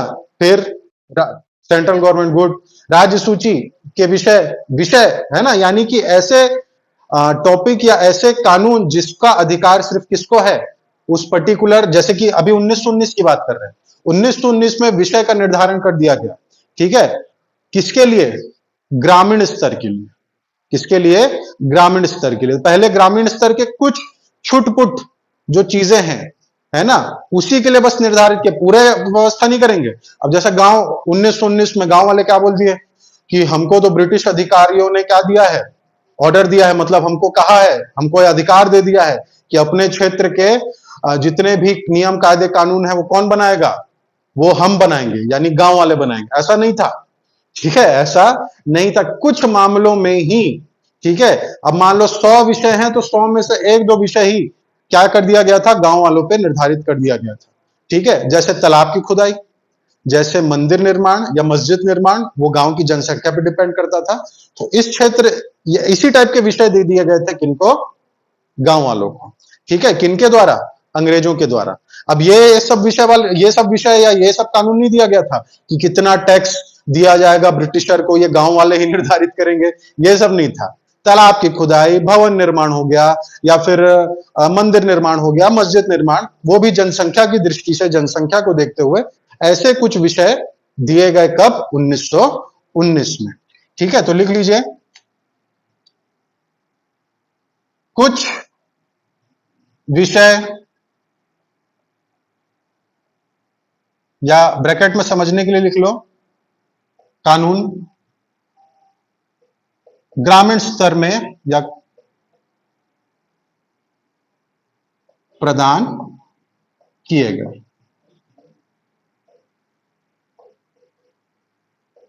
ठीक। और वो कैसे विषय थे, तो बहुत छोटे विषय थे, ठीक है, तालाब वो सब की बारे में, ठीक है, क्योंकि ये सब जो है वो अपना टेंशन नहीं पालना चाह रहे थे, कौन, अंग्रेज। भाई कोई तालाब खुदवाने थोड़ी बोलेगा किसको, जाके डिस्ट्रिक्ट कलेक्टर को या डिप्टी कलेक्टर को, यानी अंग्रेजों को, कि हम लोग को ये करवाना है तालाब का, ठीक है, खुदवाओ अपनी रजामंदी से, ठीक है, अपना चंदा इकट्ठा करो और खुदवाओ। तो इस तरह के जो छोटे विषय हैं वो प्रदान किए गए कब, 1919 में, ठीक। अब 1935, 1935, 1935 में क्या हुआ, यह राज्य का विषय बना दिया गया, ठीक है, स्थानीय स्वशासन को राज्य का विषय बना दिया गया, ठीक है। अब यह राज्य का विषय यानी पर्टिकुलर ये राज्य को सौंप दिया गया था, कि यानी प्रांतों को, उस समय राज्य मतलब प्रांत है ना, जैसे अभी राज्य में बटा है, मध्य प्रदेश है, छत्तीसगढ़ है, महाराष्ट्र है, उस समय प्रांतों में बटे थे, जैसे बताइए नाम, मध्य प्रांत, बंगाल प्रांत, मद्रास प्रांत, बंबई प्रांत। तो वो प्रांतों को यानी राज्यों का विषय बना दिया गया। अब मान लो मध्य प्रांत की सरकार चाह रही है 1935 में क्या, कि गांव में क्या होना चाहिए, स्थानीय स्वशासन होना चाहिए, ठीक है, आप अपने हिसाब से कर सकते हो। तो इस तरह का राज्य का विषय बना दिया गया कब, 1935 में। तो ये इतनी छूट-फूट चीजें आपको याद रखनी है, क्लियर है। सबसे पहला डेट क्या था, 1864, क्या हुआ, स्थानीय स्वशासन को मान्यता मिली। 1870 में क्या हुआ, मेयो द्वारा पैसा दिया गया, पैसा डेवलपमेंट के लिए दिया गया था क्या, है ना, हाँ, बोला तो वही गया कि डेवलपमेंट के लिए दे रहे हैं, विकास के लिए, लेकिन वो खुद की स्वार्थ की पूर्ति के लिए था, उसकी चर्चा हम लोग किए। 1882 में कौन, रिपन, जिसे क्या कहा जाता है, स्थानीय स्वशासन का जन्मदाता। दो स्तर लागू किए, जिला बोर्ड और दूसरा तालुका बोर्ड, और जिला बोर्ड को क्या कहा गया, मिटा दिया मैं, मुकामी बोर्ड, याद रखना है। 1907 में क्या हुआ, स्थानीय स्वशासन की जांच के लिए आयोग का गठन किया। जांच का मतलब यह था कि ठीक ढंग से कार्य कर रहे हैं कि नहीं, है ना। यहाँ पे जांच कर दिए, मत समझिएगा कि किसी प्रशासन यानी किसी पंचायत ने क्या कर दिया, कहीं पे जबरदस्ती किसी को सजा सुना दी या चोरी चकारी कर ली, वो वाली जांच नहीं थी। ठीक ढंग से कार्य कर पा रहे हैं कि नहीं, उसकी जांच के लिए 1919 में कुछ विषय दे दिया गया, और 1935 में इसे राज्य या प्रांत का विषय बना दिया गया, कि वो प्रांत पे डिपेंड करता है कि आप अपने राज्य में पंचायती व्यवस्था लागू कर रहे हैं या ना करें, वो आपका, आपके ऊपर निर्भर करता है। इतना क्लियर है, इतना क्लियर है जी, ठीक। हाँ, मेयो का फोन आ गया था आपको। हाँ, अच्छा, मेयो के टाइम में फोन आ गया था।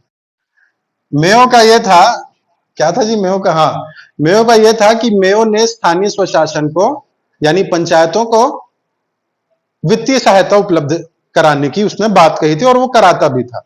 लेकिन वित्तीय सहायता उपलब्ध कराने का अर्थ ये नहीं था कि वो गांव के डेवलपमेंट के लिए कर रहा था, वो ये चाह रहा था कि उस पर्टिकुलर गांव में जो संसाधन है उसको क्या कर सके, अत्यधिक रूप से दोहन कर सके, तो उसके लिए वो वहां पे गांव में पैसा भेजता था। लेकिन उसने लोगों को बताने के लिए क्या कहा, कि गांव में मैं वित्तीय सहायता उपलब्ध करा रहा हूं ताकि विकास हो सके गांव का। लेकिन वो एक्चुअल में क्या करना चाह रहा था, वहां के संसाधनों का दोहन करना चाह रहा था अपनी स्वार्थ की पूर्ति के लिए। क्लियर है, हाँ। मेरे को लगा क्लास में मेयो का ही फोन आ गया क्या, मैं तो पैसा नहीं दिया हूं, सर ज्यादा बता दिए। इतना भी पैसा नहीं दिया था मैं, जितना ये मेरे को सुना दिया करके। ठीक है, चलिए। तो हाँ, नहीं मजाक है। अब लास्ट डेट कौन सा देखे जी, 1900 कौन सा देखे, 35 देखे। अब 1935 के बाद आपको पता है धीरे धीरे सब जागरूक हो गए थे, हमारे क्रांतिकारी सब आंदोलन में लगे हुए थे, लोग यहाँ पे जागरूक हो गए हैं। अब सबका एक उद्देश्य क्या हो गया था, क्या, कि भारत की क्या, आजादी, भारत को क्या मिलना चाहिए, आजादी मिलनी चाहिए। और उस आजादी के बाद, है ना, या उससे पहले हमारे हाथ में हमारा क्या होना चाहिए, हम भारतीयों के द्वारा बनाया गया ही हमारा संविधान, ठीक, हाँ संविधान। और वो संविधान बनाया गया तो लोग अलग अलग जगह से चुन के गए, ठीक है, कोई ब्रिटिश प्रांत से चुन के गया, कोई कमिश्नरी क्षेत्र से चुन के गया, कोई क्या कहते हैं, जो प्रिंसली स्टेट्स थे यानी जो रियासतें थी वहां से भी चुन के प्रतिनिधि गए। और ये सब ब्रिटिश प्रांत से, कमिश्नरी से, रियासतों से, है ना, सभी क्षेत्र से मिलके चुने गए लोगों का एक क्या बना, समूह बना या सभा बनी, जिसे हम लोग क्या कहते हैं, संविधान सभा। ठीक, तो ये संविधान सभा का गठन कब हुआ? पहली बैठक पूछता है ना, संविधान सभा की पहली बैठक कब हुई, गठन कब हुआ, कब हुआ जी पहली बैठक? कैसे एकदम सिंपल सिंपल डेट भूल गए हो जी, क्या बता रहे हैं? 9, गुड, 9 दिसंबर 1946। अब 35 से हम लोग 46 में आ गए ना, तो यहां पे आपको ध्यान रखना है क्या, 9 दिसंबर 1946। 9 दिसंबर 1946 को संविधान सभा की प्रथम बैठक, है ना। बहुत सारी चिल्लर जनरल नॉलेज इससे भी पूछता है कि इसके प्रथम अध्यक्ष कौन थे, अस्थायी अध्यक्ष कौन थे जी अस्थायी अध्यक्ष? डॉक्टर सच्चिदानंद सिन्हा जी। ठीक है, गुड। तो ये सब प्रश्न पूछता। संविधान सभा वाला टॉपिक हमारा नहीं है, हमारा टॉपिक है पंचायती राज स्थानीय स्वशासन, ये टॉपिक है। अब मेरा कहना, मैं आपको ला रहा था 1946 में, इसलिए यहाँ पे मैं संविधान सभा के बारे में चर्चा किया। अब संविधान सभा में भी ये मुद्दा उठा, क्या मुद्दा उठा कि हम पूरे भारत के लोगों के लिए, भारत के क्षेत्रों के लिए, भारत के जितने भी फूल पत्ती, हर चीज के लिए हम लोग क्या बना रहे हैं, कानून बना रहे हैं। तो यहाँ पे उस समय 1946 में गांधी जी जीवित थे कि नहीं थे? ये चीज आपको ध्यान रखना है। 1946 में गांधी जी जीवित थे। हाँ, गांधी जी की हत्या कब की गई थी? 1948 में। तो 46 से 48 के टाइम पीरियड के बीच गांधी जी जीवित थे, ये चीज हमको ध्यान रखना है। लेकिन हम क्या बात कर रहे हैं अभी? हम बात कर रहे हैं संविधान सभा की, हम बात कर रहे हैं संविधान सभा की। तो इस संविधान सभा में गांधी जी थे क्या? इस संविधान सभा में गांधी जी थे क्या? आप देखे हो गांधी जी को संविधान सभा में धोती पहन कैसे बैठे हॉल में, देखे हो? नहीं देखे, ठीक है, क्योंकि संविधान सभा में थे ही नहीं कौन, गांधी जी। लेकिन यहां पे बात यह है कि भले गांधी जी उस संविधान सभा में नहीं थे, लेकिन फिर भी उनकी जो आइडियोलॉजी है, उनके जो आदर्श हैं, उसको मानने वाले बहुत सारे व्यक्ति वहां पे थे, है ना। एक आध व्यक्ति का नाम लीजिए जो गांधी जी को मानते थे। पंडित जवाहरलाल नेहरू, वेरी गुड, है ना। तो पंडित जवाहरलाल नेहरू उस संविधान सभा में थे। अब हम बात कर रहे हैं किसकी, ध्यान से समझिएगा भाई, ये लिंक अभी जुड़ेगा इधर उधर, है ना। तो यहां पे आप समझिएगा, अभी हम लोग पढ़ रहे हैं पंचायती राज, बात कर रहे हैं संविधान की, बात कर रहे हैं गांधी जी की। गांधी जी 1946 से 48 के बीच जीवित थे। उसी बीच संविधान सभा का निर्माण हुआ, संविधान बनाने का कार्य चल रहा था। लेकिन उस संविधान सभा में गांधी जी नहीं थे, लेकिन गांधी जी के आदर्श, गांधी जी की जो आइडियोलॉजी थी, उनकी जो सोच थी, उसको मानने वाले बहुत सारे लोग उस संविधान सभा में उपस्थित थे। फॉर एग्जाम्पल पंडित नेहरू की हम लोग बात करेंगे। और यहां पे गांधी जी का एक, गांधी जी की एक सोच थी कि गांव में क्या होनी चाहिए, गांव की जिम्मेदारी खुद गांव के लोग ही संभालें, यानी गांव में किसकी व्यवस्था हो, पंचायतों की व्यवस्था हो। ये सोच किसकी है, गांधी जी की है ना। लेकिन गांधी जी वहां तो है नहीं संविधान सभा में, तो उनके मानने वाले लोग वहां पे लाएंगे उस मुद्दे को कि गांधी जी चाह रहे हैं कि गांव गांव में क्या होना चाहिए, पंचायती राज व्यवस्था लागू करवाओ। तो वहां पे जो ड्राफ्टिंग कमेटी के अध्यक्ष थे, कौन थे ड्राफ्टिंग कमेटी के अध्यक्ष? हमारे, वेरी गुड, भीमराव अंबेडकर जी, बाबा साहब अंबेडकर जी। तो बाबा साहब अंबेडकर क्या बोले कि गांव में जिस आप पंचायती राज व्यवस्था लागू करवाने की बात कर रहे हैं, उसे मत कराइए, ठीक है। उसके बारे में हम लोग कुछ अलग सोचेंगे, दूसरी तरीके से सोचेंगे। लेकिन वहां पे जो बहुमत था किसका था, गांधी जी की सोच वालों का था, है ना, यानी गांधी जी के आदर्शों पे चलने वाले लोगों का था। तो उन्होंने क्या बोला कि नहीं, पंचायती राज व्यवस्था होनी चाहिए, गांव में स्थानीय स्वशासन होना चाहिए। ठीक है। तो यहाँ पे जो अपोज कर रहे थे, अपोज यहाँ पे आप देखो ये नहीं है, यहाँ पे आप मतभेद फिर मत समझ लेना भाई, मन भेद मत समझ लेना, मतों का भेद है यहाँ पे, ठीक है। थॉट्स के बीच कॉन्फ्लिक्ट है, लेकिन मन में नहीं है यहाँ पे, ना गांधी जी की, ना जवाहरलाल नेहरू की, ना भीमराव अंबेडकर जी, क्योंकि दो व्यक्ति हैं, आपस में मतों का आदान प्रदान होगा और उसका कॉन्फ्लिक्ट भी होता है, अलग अलग सोच में फर्क आता है। तो यहाँ पे भीमराव अंबेडकर जी मना कर रहे हैं क्या कि स्थानीय प्रशासन जो है वो मत लागू कराओ, इसका हम लोग दूसरा रूप देखेंगे या दूसरी तरीके इसको दूसरी तरीके से इसको सोचेंगे।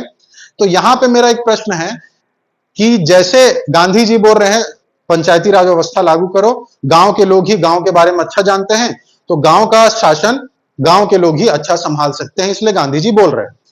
तो यहाँ पे भीमराव अंबेडकर जी क्यों अपोज किए? मेरा प्रश्न आप लोग से है, क्यों अपोज किए कि नहीं ऐसा मत करो, दूसरा कुछ विचार करते हैं, ऐसा उन्होंने क्यों कहा होगा?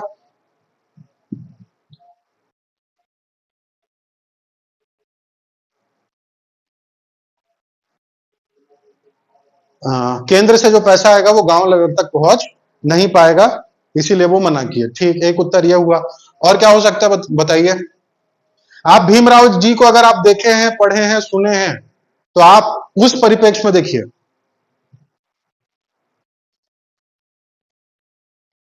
हाँ, क्या बोल रहे हैं?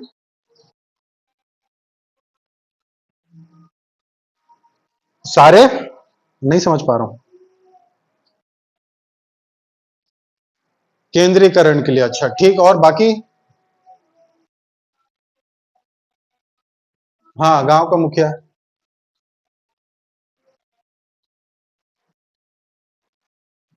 Good, very good, very good. ठीक है, यहां पे भीमराव अंबेडकर जी क्यों मना किए? क्योंकि वो पहले से देखते हुए आ रहे थे, और अभी भी आप देखते हो कि गांव में जो गांव का जो रसूखदार व्यक्ति होता है, जो सवर्ण व्यक्ति होता है, भले गांव का सरपंच कोई दूसरा व्यक्ति हो, ठीक है, लेकिन जो हाई वाला होता है, जिसके पास पैसा ज्यादा है, जो दबंग है, जो सवर्ण है ना, जो रसूखदार है, उसकी ज्यादा सुनी जाती है। आप देखें कि नहीं इस चीज को गांव में अभी भी चलता है ये चीज, है ना? तो ये चीज को वो पहले ही बोल दिए कि भले हम लोग यहाँ पे अधिकार दे रहे हैं लोगों को कि आप अपने गांव का लोग अपने गांव का शासन खुद संभालिए, लेकिन इसीलिए भीमराव अंबेडकर जी मना कर रहे हैं। यहाँ पे वो गलत नहीं है, वो भी गलत नहीं है महात्मा गांधी, और ये भी गलत नहीं है, ठीक है। कौन? भीमराव अंबेडकर जी, है ना? क्योंकि वो भी अपने तरीके से सही सोच रहा। भाई गांव का, गांधी जी की यही सोच है ना कि गांव का बारे में, अब भाई आप दूसरे गांव के, मैं दूसरा गांव का, मैं आपके गांव में जाके थोड़ी बोलूंगा अरे यहाँ पे तालाब, तो आप जान रहे हो कि नहीं यहाँ पे खेत है, यहाँ तालाब बनाने से दिक्कत होगी या एक कुआं बनेगा, है ना? आप मेरे गांव के बारे में नहीं जान रहे, मैं आपके गांव के बारे में नहीं जान रहा हूँ, आप हम सब अपने अपने क्षेत्र के बारे में जान रहे हैं, तो अपने अपने क्षेत्र में अच्छे से कार्य कर सकते हैं। ये सोच थी गांधी जी की, वो भी अच्छा ही सोच रहे थे। और भीमराव अंबेडकर जी क्या सोच रहे हैं कि अगर हम लोग जिम्मेदारी देंगे तो जो सवर्ण है, जो दबंग है, जो रसूखदार है, जो धन्ना सेठ है, वो लोग क्या करेंगे, वो फिर अधिकार छीन लेंगे, है ना? भले हम लोग उनको अधिकार देंगे, लेकिन वो पद में होते हुए भी चलेगी उस दबंग व्यक्ति की ही, इसीलिए इस व्यवस्था को लागू ना किया जाए। ये कौन कहा? किसने कहा? भीमराव अंबेडकर जी ने। गुड, समझ में आ रहा है जी? हाँ, तो देखो इसको विरोधाभास में नहीं लेना, अरे यार गांधी जी के बारे में गलत बोल रहे हैं, अरे यार भीमराव अंबेडकर जी के बारे में गलत बोल रहे हैं, नहीं, ये खुद उनकी सोच है, और वो दोनों ही अपने अपने क्षेत्र में सही है। अगर आप तुलना करोगे कि उनके हिसाब से देखोगे और इनके हिसाब से भी, आप उनके हिसाब से भी देखिए, महात्मा गांधी के हिसाब से सही सोच है, और भीमराव अंबेडकर के हिसाब से देखेंगे तो आप वर्तमान परिप्रेक्ष्य में देख ही रहे हैं ये सब चीजों को, है ना? तो वो भी सही है। तो इसीलिए क्या हुआ, अब उसका मुद्दा क्या निकला, ठीक है, वो आगे देखते हैं। ठीक है, अब यहां पे आप स्थानीय स्वशासन, स्थानीय स्वशासन, अब संविधान सभा में क्या हुआ, यही मुद्दा उठा स्थानीय स्वशासन को लेके। तो दो ग्रुप हो गए थे, एक किनका, बाबा साहब का, बाबा साहब भीमराव अंबेडकर जी, और दूसरा महात्मा गांधी। लेकिन यहां पे आपको ध्यान रखना है भाई, महात्मा गांधी संविधान सभा में नहीं है। हाँ, ठीक। भीमराव अंबेडकर जी स्थानीय स्वशासन के खिलाफ थे क्या? तो हाँ थे, निश्चित रूप से थे, लेकिन रीजन भी आपको जानना जरूरी है। ठीक है, रीजन भी जानना, क्योंकि देखो ये प्रश्न आया हुआ है, ऐसा प्रश्न नहीं आया क्या बाबा साहब आम्बेडकर स्थानीय स्वशासन के खिलाफ थे क्या, हाँ नहीं, ऐसा टाइप का प्रश्न नहीं आया है। वो जो स्टेटमेंट वाले प्रश्न होते हैं ना, क्या बोलते हैं उसको हिंदी में, कूट वाले प्रश्न, तो कूट वाले प्रश्नों में कथन कारण वाले, तो उसमें पूछा है। ठीक है, गांधी जी के विचार और भीमराव जी के विचारों के बारे में, तो उससे हमको यहाँ पे ध्यान देना है। तो भीमराव जी ने क्यों इसको अपोज किया, तो उसको भी जानना है आपको, अपने समझने के लिए लिख लीजिए। जो सवर्ण थे, जो दबंग व्यक्ति थे, जो रसूखदार थे, ठीक है, वो क्या बोल रहे थे, इन्हीं का क्या रहेगा, दबदबा रहेगा। और जो नीची जाति के लोग हैं, जिन्हें नीची जाति समझा जाता था उस समय, ठीक है, वो क्या करेंगे, वो वैसे ही नीचे यानी दब के रहेंगे इन दबंगों के आगे, इनकी दबंगी चलती रहेगी, इसलिए वो मना कर रहे थे। ठीक है, क्योंकि वो चीज वो भुगत चुके थे, वो देख चुके थे। ठीक है, इतने पढ़े लिखे होने के बावजूद भी उन्होंने कष्ट झेला है। आप पढ़े हैं, है ना, देखे हैं, सुने हैं, तो आप सब जान रहे हैं बाबा साहब के बारे में। तो इस चीज को लेकर उन्होंने इस चीज क्या किया था, मना किया था। ये नहीं कि इसको खत्म ही कर देना चाहिए, वो बोले थे इसका भी हम लोग चर्चा करके दूसरा रूप निकालेंगे, लेकिन ऐसा कोई हल निकल ही नहीं पाया, क्योंकि ये वाला जो ग्रुप था वो भी अपनी बातों में अड़े थे, और ये वाला जो ग्रुप था वो भी अपनी बातों में अड़े थे। तो अब इसका निष्कर्ष क्या निकला? अब निष्कर्ष ये निकला कि जब संविधान बन रहा था तो उसमें आर्टिकल है अलग अलग, तो अनुच्छेद 40, अनुच्छेद 40, ये अनुच्छेद 40 किसके अंतर्गत आता है जी? राज्य के, गुड, राज्य के नीति निर्देशक तत्व। अब इसको सिंपल अगर हम लोग देखें, राज्य के नीति निर्देशक तत्व, एकदम भारी टाइप का वर्ड लग रहा है, क्या मिसाइल छोड़ दिए है ना। तो राज्य के नीति निर्देशक तत्व का अर्थ यह है कि ये ऐसे विषय हैं जिसका अधिकार करना है कि नहीं करना है, वो किसको है, किसको है, राज्यों को है। ठीक है, तो यहाँ पे अनुच्छेद 40 के अंतर्गत क्या है ना, ये अनुच्छेद 40 36 से 51 आता है राज्य के नीति निर्देशक तत्व में, वो उसकी जिम्मेदारी है राज्यों की। तो अनुच्छेद 40 में इसको डाल दिया गया, और क्या बोला गया कि ग्राम पंचायतों का गठन होगा, या ग्राम पंचायतों का गठन उन्होंने किस पे छोड़ दिया, राज्यों पर छोड़ दिया।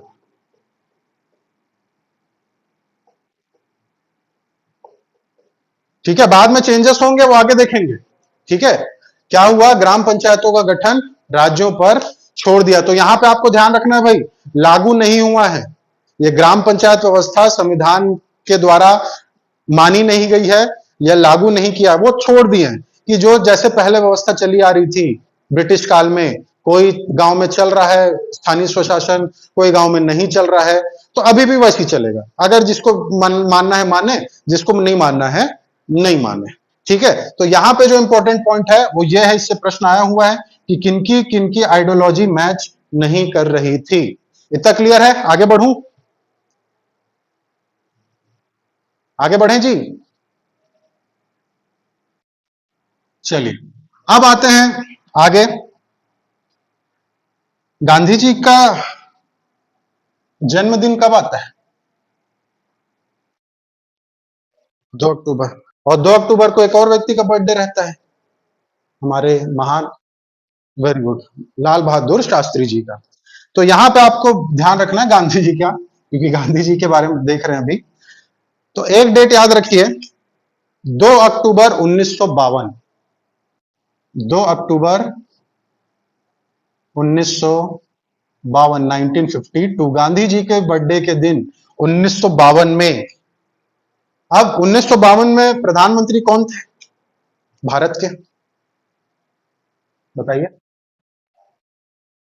हाँ, गुड, पंडित जवाहरलाल नेहरू जी थे। तो पंडित जवाहरलाल नेहरू के समय 1952 में गांधी जी के बर्थडे के दिन एक कार्यक्रम की शुरुआत हुई थी। ये सब प्रश्न आए हुए हैं, याद रखिएगा। कौन सा कार्यक्रम था? सामुदायिक गुड। सामुदायिक विकास कार्यक्रम क्या था? ये सामुदायिक विकास कार्यक्रम, ये प्रश्न पूछा गया है ना, मार्किंग कर लेना इसको। तो क्या था ये सामुदायिक विकास कार्यक्रम? क्या था उद्देश्य?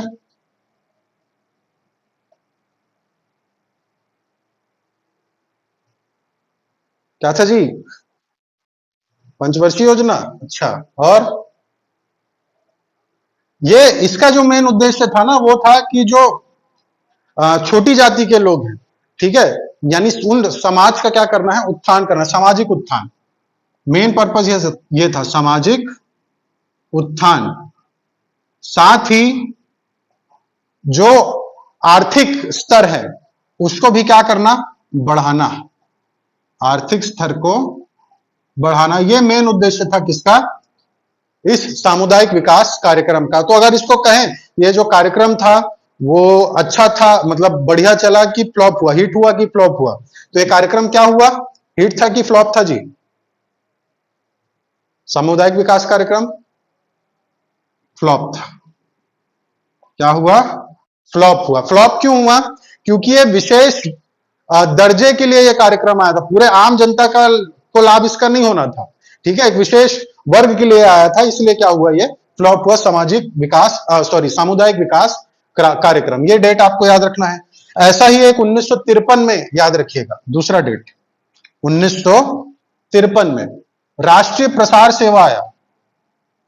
1953 डेट मत याद रखो, ईयर बस याद रखो, 1953। 1953 में क्या आया, राष्ट्रीय प्रसार सेवा।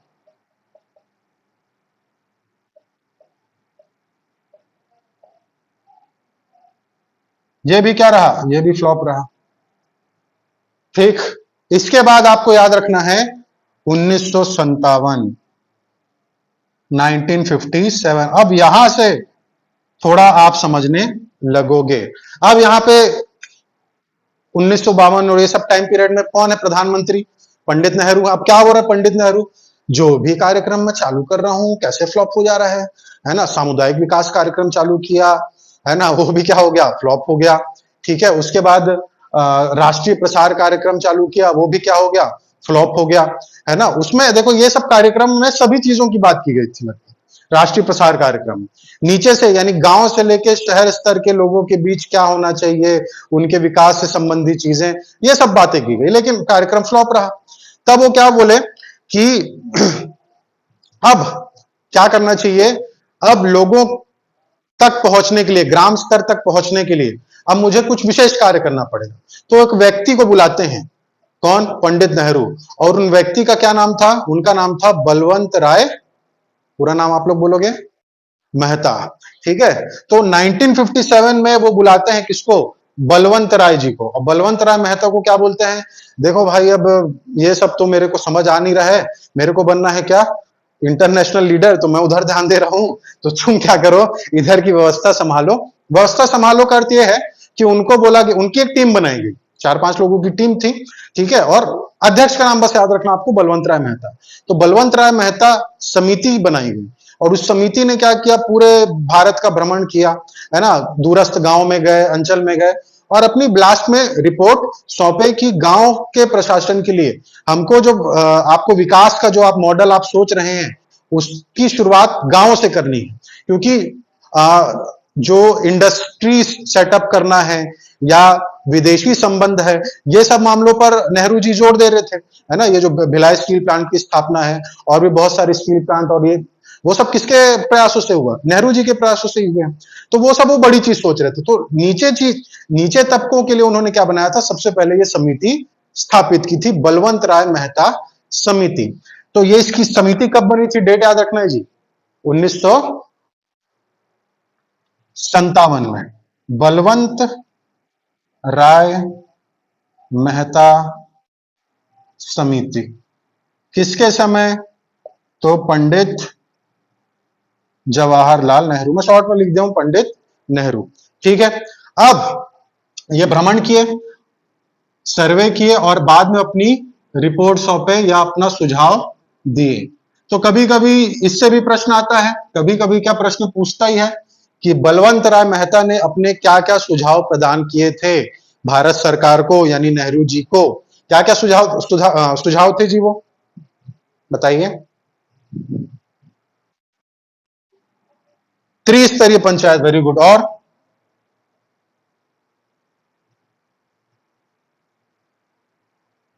और ठीक, एक तो सही बताया, त्रिस्तरीय पंचायत।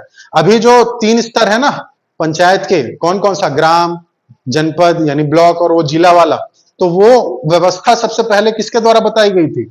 बलवंत राय मेहता जी के द्वारा ही। तो यहां पे आपको तो थोड़ा ध्यान से समझना है भाई, अपनी सुझाव में, अपने रिपोर्ट में बलवंत राय मेहता जी ने नेहरू जी को यानी भारत सरकार को क्या कहा?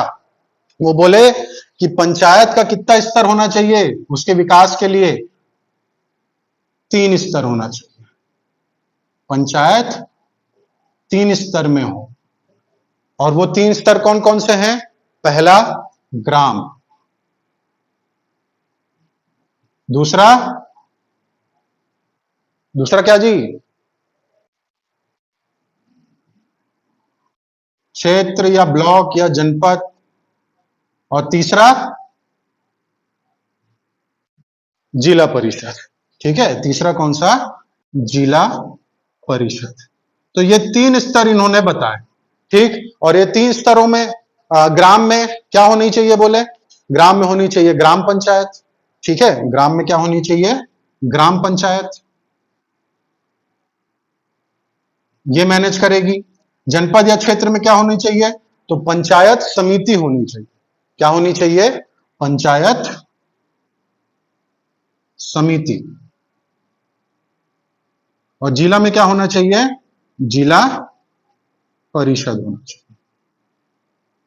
तो ये 3 इन्होंने बताया, और इस 3 में भी इन्होंने ये बोला कि सबसे ज्यादा जो काम होगा, सबसे ज्यादा जो टूट के एकदम काम करेगा, जो सबसे बड़ी जिम्मेदारी संभालेगा, वो ये तीनों में कौन, किसके ऊपर रहेगा दायित्व कार्य करने का? ग्राम के ऊपर रहेगा। हाँ, हम लोग को लग रहा है ग्राम, लेकिन बलवंत राय जी ने क्या बोला?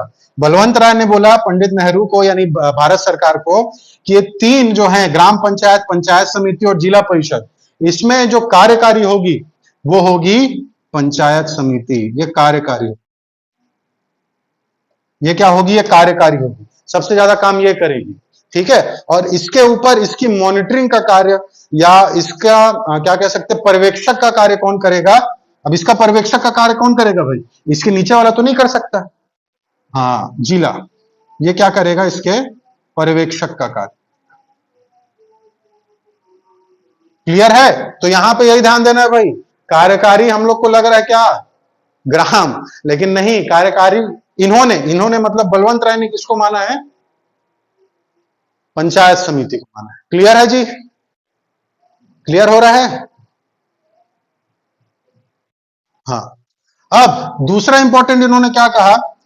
उन्होंने ये बोले कि ये जो भी है, ये ग्राम पंचायत है, ये पंचायत समिति है, ये जिला परिषद है, इसको, इसमें क्या होंगे? ये क्या होंगे?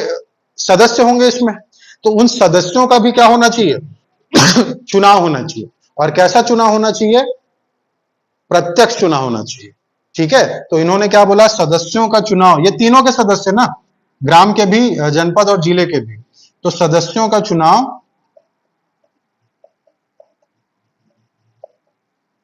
प्रत्यक्ष रूप से हो।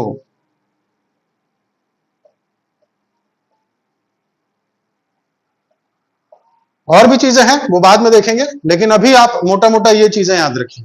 ठीक है, पंचायत में 3 स्तर, 3 स्तर में भी कौन कौन से, और कार्यकारी कौन था और पर्यवेक्षक कौन था, ये याद रखिएगा। उसके बाद सदस्यों का चुनाव कैसा हो? प्रत्यक्ष रूप से हो। ये किसने कहा? बलवंत राय मेहता समिति की सिफारिश थी। क्लियर है? मिटा दूं? इधर मिटा देता हूं।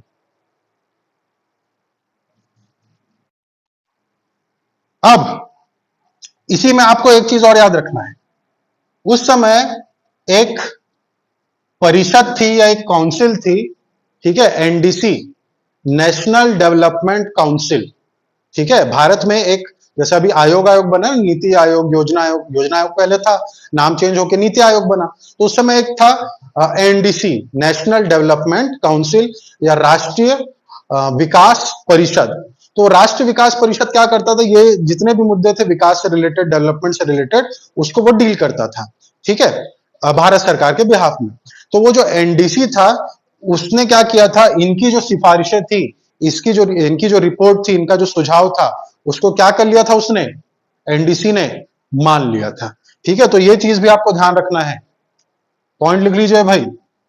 बलवंत राय मेहता के सुझावों को किसने, एनडीसी। एनडीसी का फुल फॉर्म बताया अभी, गुड, नेशनल डेवलपमेंट काउंसिल। इसने क्या किया, मान लिया था।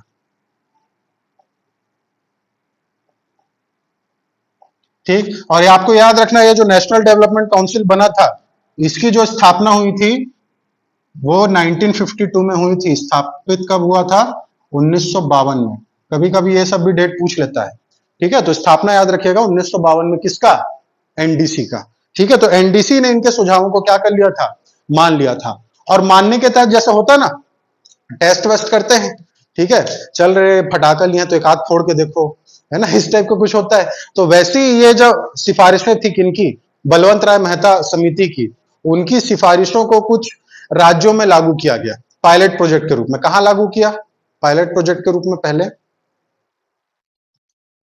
वेरी गुड, एकदम गलत आंसर है, ठीक है। मैं यार पायलट प्रोजेक्ट के रूप में, देखने के लिए, हाँ चल ठीक चलता है कि नहीं, इस टाइप से। तो वो किया गया था, हाँ, आंध्र प्रदेश है, पायलट प्रोजेक्ट की अगर बात करेगा तो आंध्र प्रदेश है। और विधिवत रूप से एकदम बोलेगा, है ना, विधिवत रूप से मतलब सही ढंग से, सही तरीके से, बढ़िया सदस्य चुन के, प्रधानमंत्री आ रहे हैं इनॉग्रेशन करने के लिए, बता रहे पंचायती राज, तो विधिवत रूप से अगर पूछे बोलेगा, तब आएगा आपका क्या, पहले पंचायती, नागौर, ना राजस्थान। हाँ, और इसकी रिपोर्ट के आधार पे पायलट प्रोजेक्ट अगर पूछ ले, कहां सबसे पहले देखा गया, तो वो आंध्र प्रदेश है। ये दोनों का डिफरेंस याद रखना भाई, आंध्र प्रदेश और राजस्थान, नागौर, है ना। तो विधिवत अगर कहीं आ गया, या प्रथम राज्य जिसने माना, इस टाइप से आ गया, तो आपको लेना है राजस्थान का नागौर क्षेत्र। और पायलट प्रोजेक्ट के अंतर्गत कहां देखा गया, इस टाइप से अगर आ रहा है, तो आंध्र प्रदेश ही लेना है। लिखेंगे उसको, लिख लो ताकि याद रहे। राज्य में, हाँ,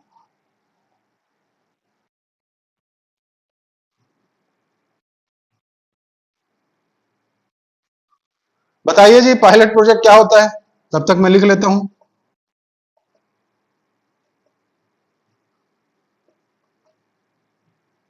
पायलट प्रोजेक्ट,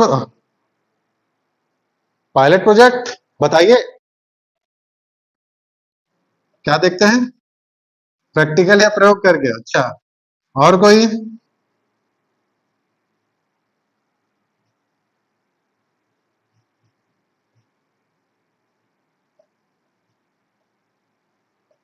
देखिए, ये वो शब्द है, हाँ, ये शब्द है ना, जैसे, हाँ गुड, जो सही बता रहे थे अभी, बड़े स्तर पे, जैसे कि अगर कोई बड़ा वृहद क्षेत्र है या बड़े स्तर पे है, तो उस क्षेत्र में जैसे होता है ना, कभी डैम बना रहे हैं तो देखा जाता है पहले कि हाँ, कुछ डुबान क्षेत्र के अंतर्गत कुछ गांव तो उसमें नहीं आ जाएंगे, ये है ना। तो सबसे पहले टेस्ट किया जाता है, एक प्रकार से आप ऐसा समझ लीजिए, कोई बड़े स्तर पे या बड़े क्षेत्र में किसी चीज को टेस्ट करना पायलट प्रोजेक्ट कहलाता है। ठीक है, तो यहां पे राज्य में, किस राज्य में पायलट प्रोजेक्ट के तहत, तो आंध्र प्रदेश में क्या किया गया था, इसे अपनाया गया था। ठीक है, लेकिन विधिवत रूप से पूछेगा तो कौन सा आएगा, विधिवत रूप से, राजस्थान। और राजस्थान के नागौर की बात करें तो यहां पे हमको डेट भी मेंशन करना पड़ेगा, कब किया गया था, तो यह भी गांधी जयंती के दिन, 2 अक्टूबर 1954। वाह, कैसे कर रहा हूं। 59 है जी, हाँ 1959, भावुक हो गए थे। ठीक है, तो 2 अक्टूबर 1959 को विधिवत रूप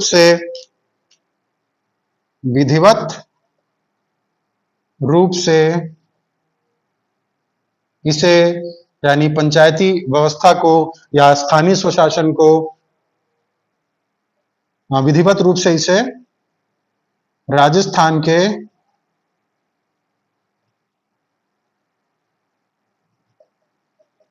नागौर में नहीं, अब अपना लिया ना वो तो। जब कानून बना ना, कानून कब बना पंचायती राज व्यवस्था को लेके? 73वां संविधान संशोधन 1992, सॉरी 52 बोल दिया मैं भी, 1992। ठीक है, तो उसके बाद से तो ये सभी के लिए हो गया है। संविधान ने जब अपना लिया है यानी कि ये पूरे भारत में लागू होगा, तो हर राज्य में ये लागू है ना। तो ये चीज भी आपको याद रखना। अभी ऐसा नहीं कि कोई राज्य में है या नहीं है, अब तो ये पूरे भारत के लिए है।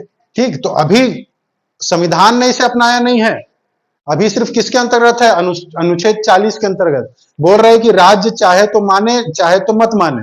आंध्र प्रदेश वाले बोले ठीक है, हम पे एक्सपेरिमेंट कर लो, करके देखते हैं, सही चल गया तो ठीक, नहीं तो जयराम जी के। तो आंध्र प्रदेश में चला नहीं, ठीक है, लेकिन राजस्थान वाले क्या बोले, हम इसको अच्छे से चलाएंगे। ठीक है, तो बढ़िया प्रधानमंत्री भी आए थे, व्यवस्था चालू हुई, कहां? राजस्थान के नागौर में। तो विधिवत रूप से, स्वेच्छा से, या किस राज्य ने प्रथम रूप से इसे अपनाया पूछेगा, बिना संविधान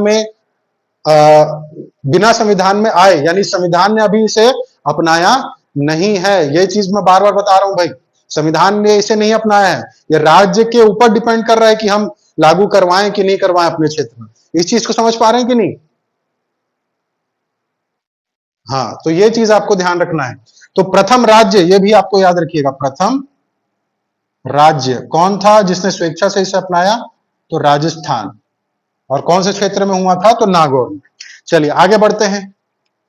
अब जैसे ही राजस्थान अपनाया, उसके पहले आंध्र प्रदेश में ये लागू हुआ था कुछ समय के लिए।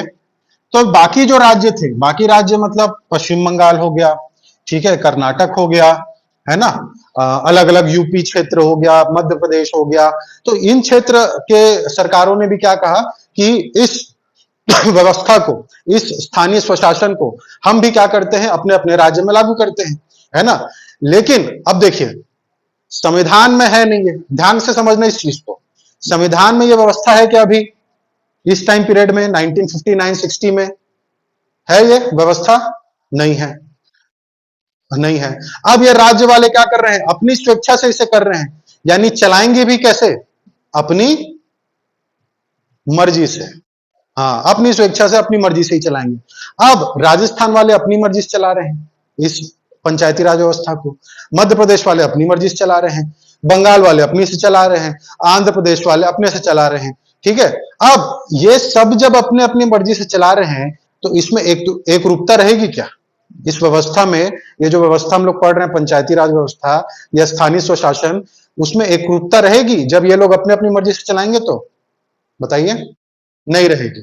ठीक है, तो यहां पे हमको ध्यान देने वाली बात यही है कि 59 में जब ये प्रथम अपना लिया, तो बाकी राज्य भी बोले हम लोग भी क्या करते हैं, इसको लागू कराते हैं। लेकिन किसी राज्य में भी एक रूपता नहीं थी, ये चीज आपको ध्यान रखना है भाई, किसी राज्य में भी एक रूपता नहीं थी, है ना।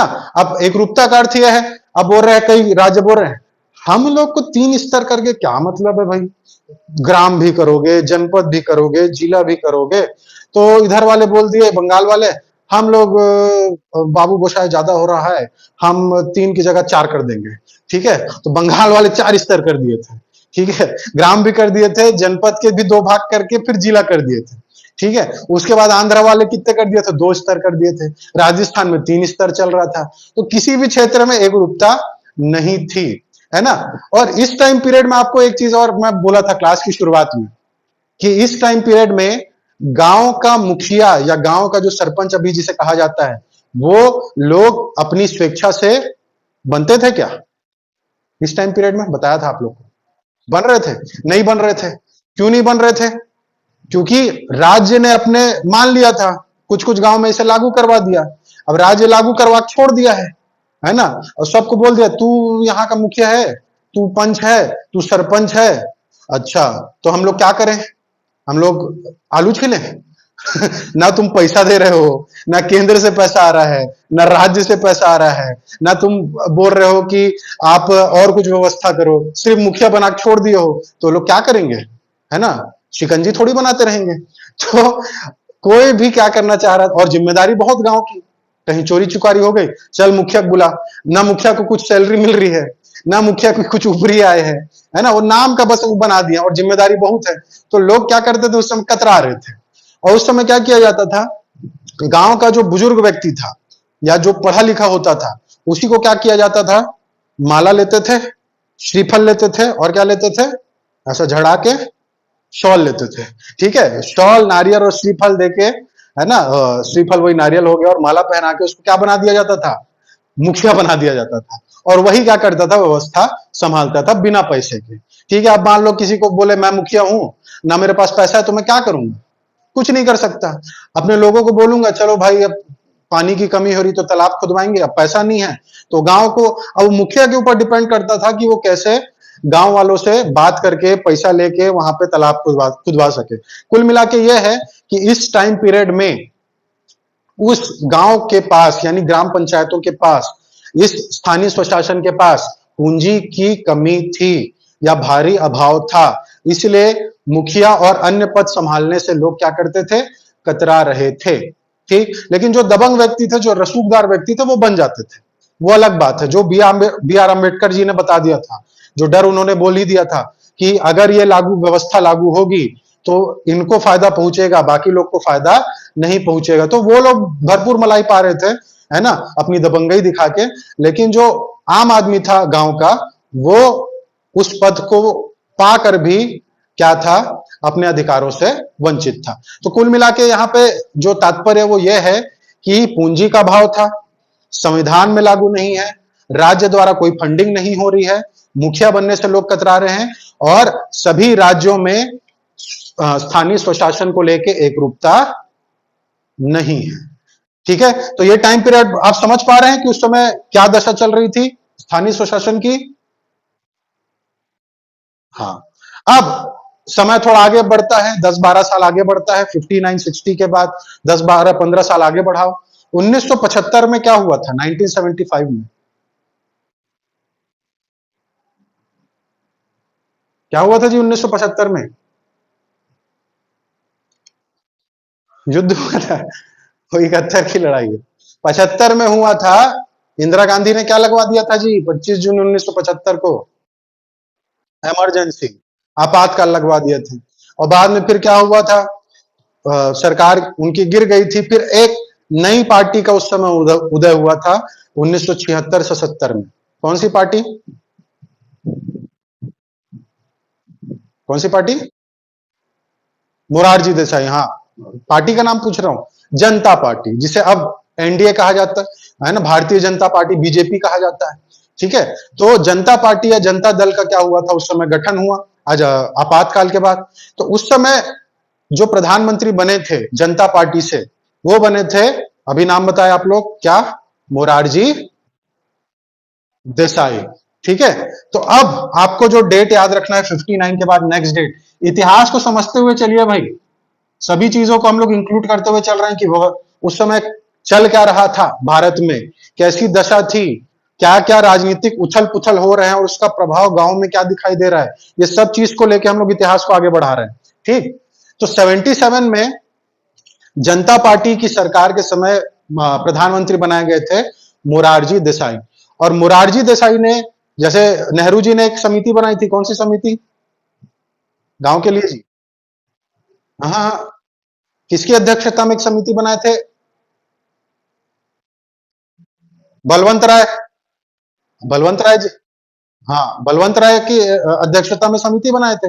वैसी जनता पार्टी की सरकार में मोरारजी देसाई ने अशोक मेहता समिति बनाई 77 में।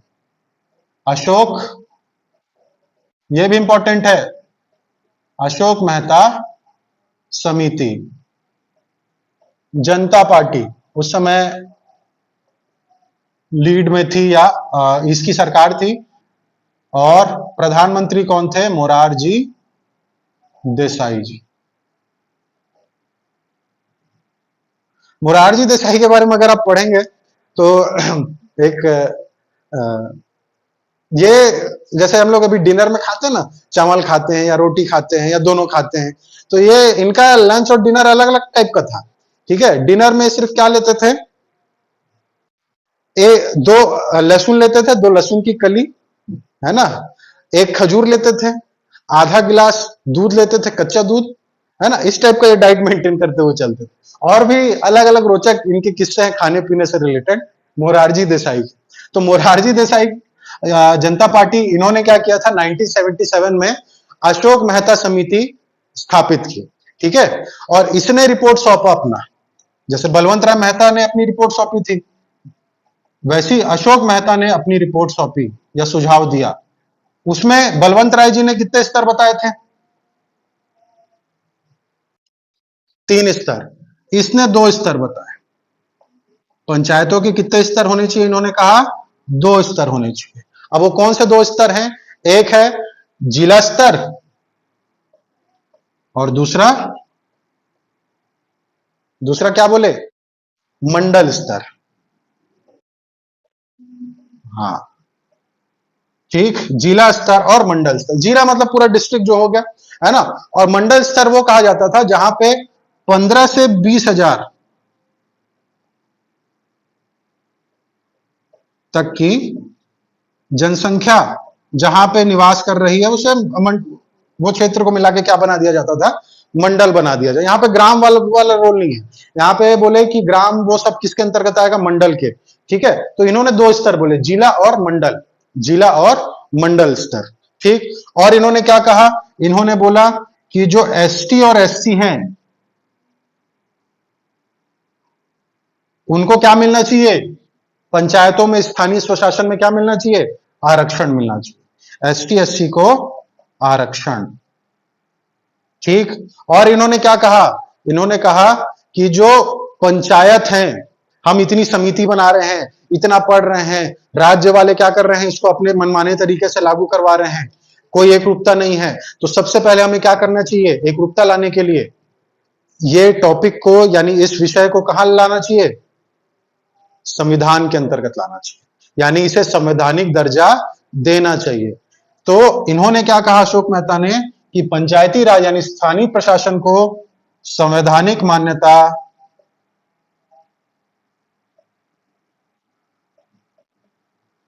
दिया जाए। ठीक, और भी बहुत सारी चीजें, लेकिन आप ये मेन 3 याद रखिए। 2 स्तर इन्होंने कहा, एसटी एससी को आरक्षण की बात इन्होंने कही, और पंचायतों को क्या देने का, संवैधानिक मान्यता देने का सुझाव इन्होंने दिया। किन्होंने, अशोक मेहता ने। क्लियर है, क्लियर है जी। हाँ, नोट करते हुए चलेंगे और याद करते हुए भी चलेंगे। ठीक, ये हो गया 1977 की बात, 1977 की। अब गाड़ी थोड़ा और आगे बढ़ती है। अब क्या हुआ, बलवंत राय मेहता समिति की सिफारिश को पायलट प्रोजेक्ट के तहत आंध्र प्रदेश में अपनाया गया, है ना, और बाद में फिर नागौर में भी अपनाया, जवाहरलाल नेहरू जी की सरकार थी। उसके बाद फिर सभी राज्यों ने अपनाया, एकरूपता नहीं रही।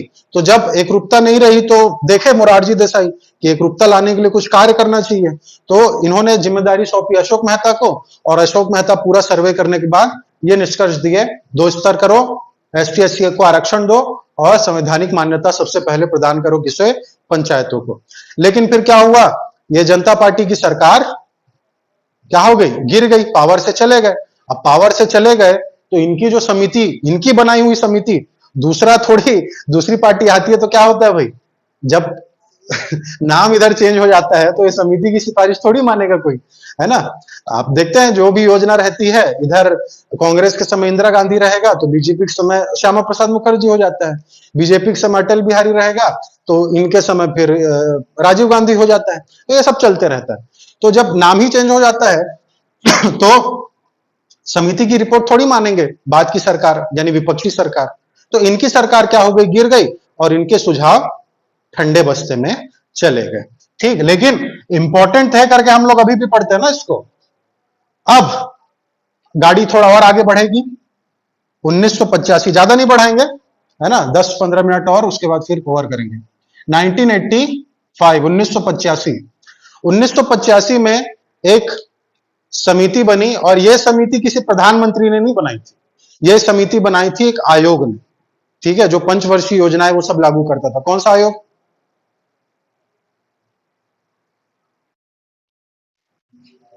आयोग, आयोग कौन सा? जो पंचवर्षीय योजना वो सब उसके अंतर्गत होती थी, जिसे नाम चेंज करके अब नीति आयोग कर दिया गया है। योजना आयोग, हाँ। तो योजना आयोग के द्वारा एक समिति बनी थी, GV.K. राव समिति। GV.K. राव समिति, यह किसी प्रधानमंत्री द्वारा नहीं बनाया गया था, यह योजना आयोग द्वारा गठित थी। योजना आयोग द्वारा। अभी योजना आयोग लागू है क्या, मतलब ये कार्य कर रही है? नहीं, इसका नाम चेंज करके नीति आयोग कर दिया गया। नीति आयोग का फुल फॉर्म? नीति आयोग का फुल फॉर्म क्या है? कैसे, अरे एकदम इजी इजी पूछ रहा हूं। National institute for transforming India, NITI, नीति। ठीक, तो योजना आयोग का नाम चेंज करके नीति आयोग। तो उसी योजना आयोग जो 1985 में था, उसके द्वारा समिति बनी GV.K. राव समिति। इसने अपनी रिपोर्ट में सेम कहा क्या? बलवंत राय जैसा 3 स्तर करो। दूसरा सबसे इंपॉर्टेंट ये क्या? संवैधानिक मान्यता प्रदान करो, ये भी कहा। और इसने एक और एक्स्ट्रा चीज कहा कि जो पंचायतों में जो आप सरकारी कर्मचारी भेज देते हो, वो लोग क्या करते हैं? वो बहुत भ्रष्टाचार करते हैं, ठीक है। तो सरकारी कर्मचारियों को पंचायतों से क्या करो? दूर करो, ठीक है। सरकारी कर्मचारी पर रोक की इसने बात की, किसने? GV.K. राव समिति। और इसने क्या बोला? सबसे इंपॉर्टेंट, हर 5 वर्ष में क्या होना चाहिए? चुनाव होना चाहिए, ठीक। हर 5 साल में चुनाव भी करवाइए आप पंचायत में, ठीक। तो ये कहा किसने? GV.K. राव समिति। उसके बाद फिर एक समिति आई 1986 में, 1986 में। कौन सी समिति थी जी? LM सिंघवी समिति। गुड, LM सिंघवी समिति। इसने क्या कहा? इसने सेम, सबसे इंपॉर्टेंट बात इसने कही, संवैधानिक मान्यता प्रदान किया जाए। संवैधानिक मान्यता किसे? पंचायती राज यानी स्थानीय स्वशासन को। उसके बाद फिर 1988 में कौन सी समिति आई?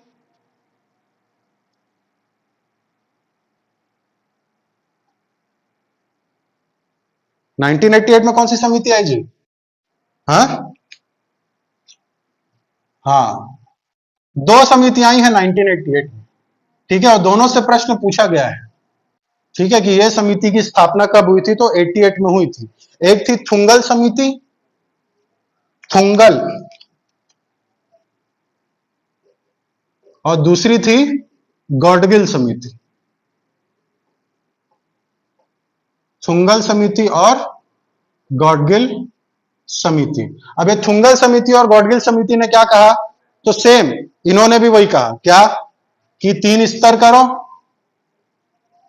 इसने भी कहा 3 स्तर होना चाहिए। 3 स्तर वही बलवंत राय मेहता वाला ना। और दूसरा इंपॉर्टेंट क्या बोलेंगे? कि ये जितनी भी चीजें हैं सब धराशायी हो जाएंगी जब तक आप इसे क्या नहीं प्रदान करोगे? संवैधानिक मान्यता। तो इन्होंने भी क्या कहा? संवैधानिक मान्यता। इसने भी वही बोला, संवैधानिक मान्यता। तो देखो यहां पे जो बताने का तात्पर्य यह था कि जितनी भी समितियां हैं उससे प्रश्न आते हैं, है ना, और उनका डेट पूछता, तो यहाँ पे डेट आपको याद रखना। अब थोड़ा सा कहानी, 5 मिनट और बचा है, ठीक है। बोर तो नहीं लग रहा है? बोर लग भी रहा होगा तो कैसे करोगे? टॉपिक खत्म नहीं लग रहा है, ठीक है। तो 88 के बाद 89 में अभी किसकी सरकार है? 88-89 के आसपास किसकी सरकार है भारत में? प्रधानमंत्री, अभी नाम भी लिया मैं, इंदिरा गांधी। कांग्रेस की है, हाँ। इंदिरा गांधी की हत्या कर दी गई, फिर उनकी जगह उनके कौन बने थे प्रधानमंत्री? उनके सुपुत्र राजीव गांधी जी।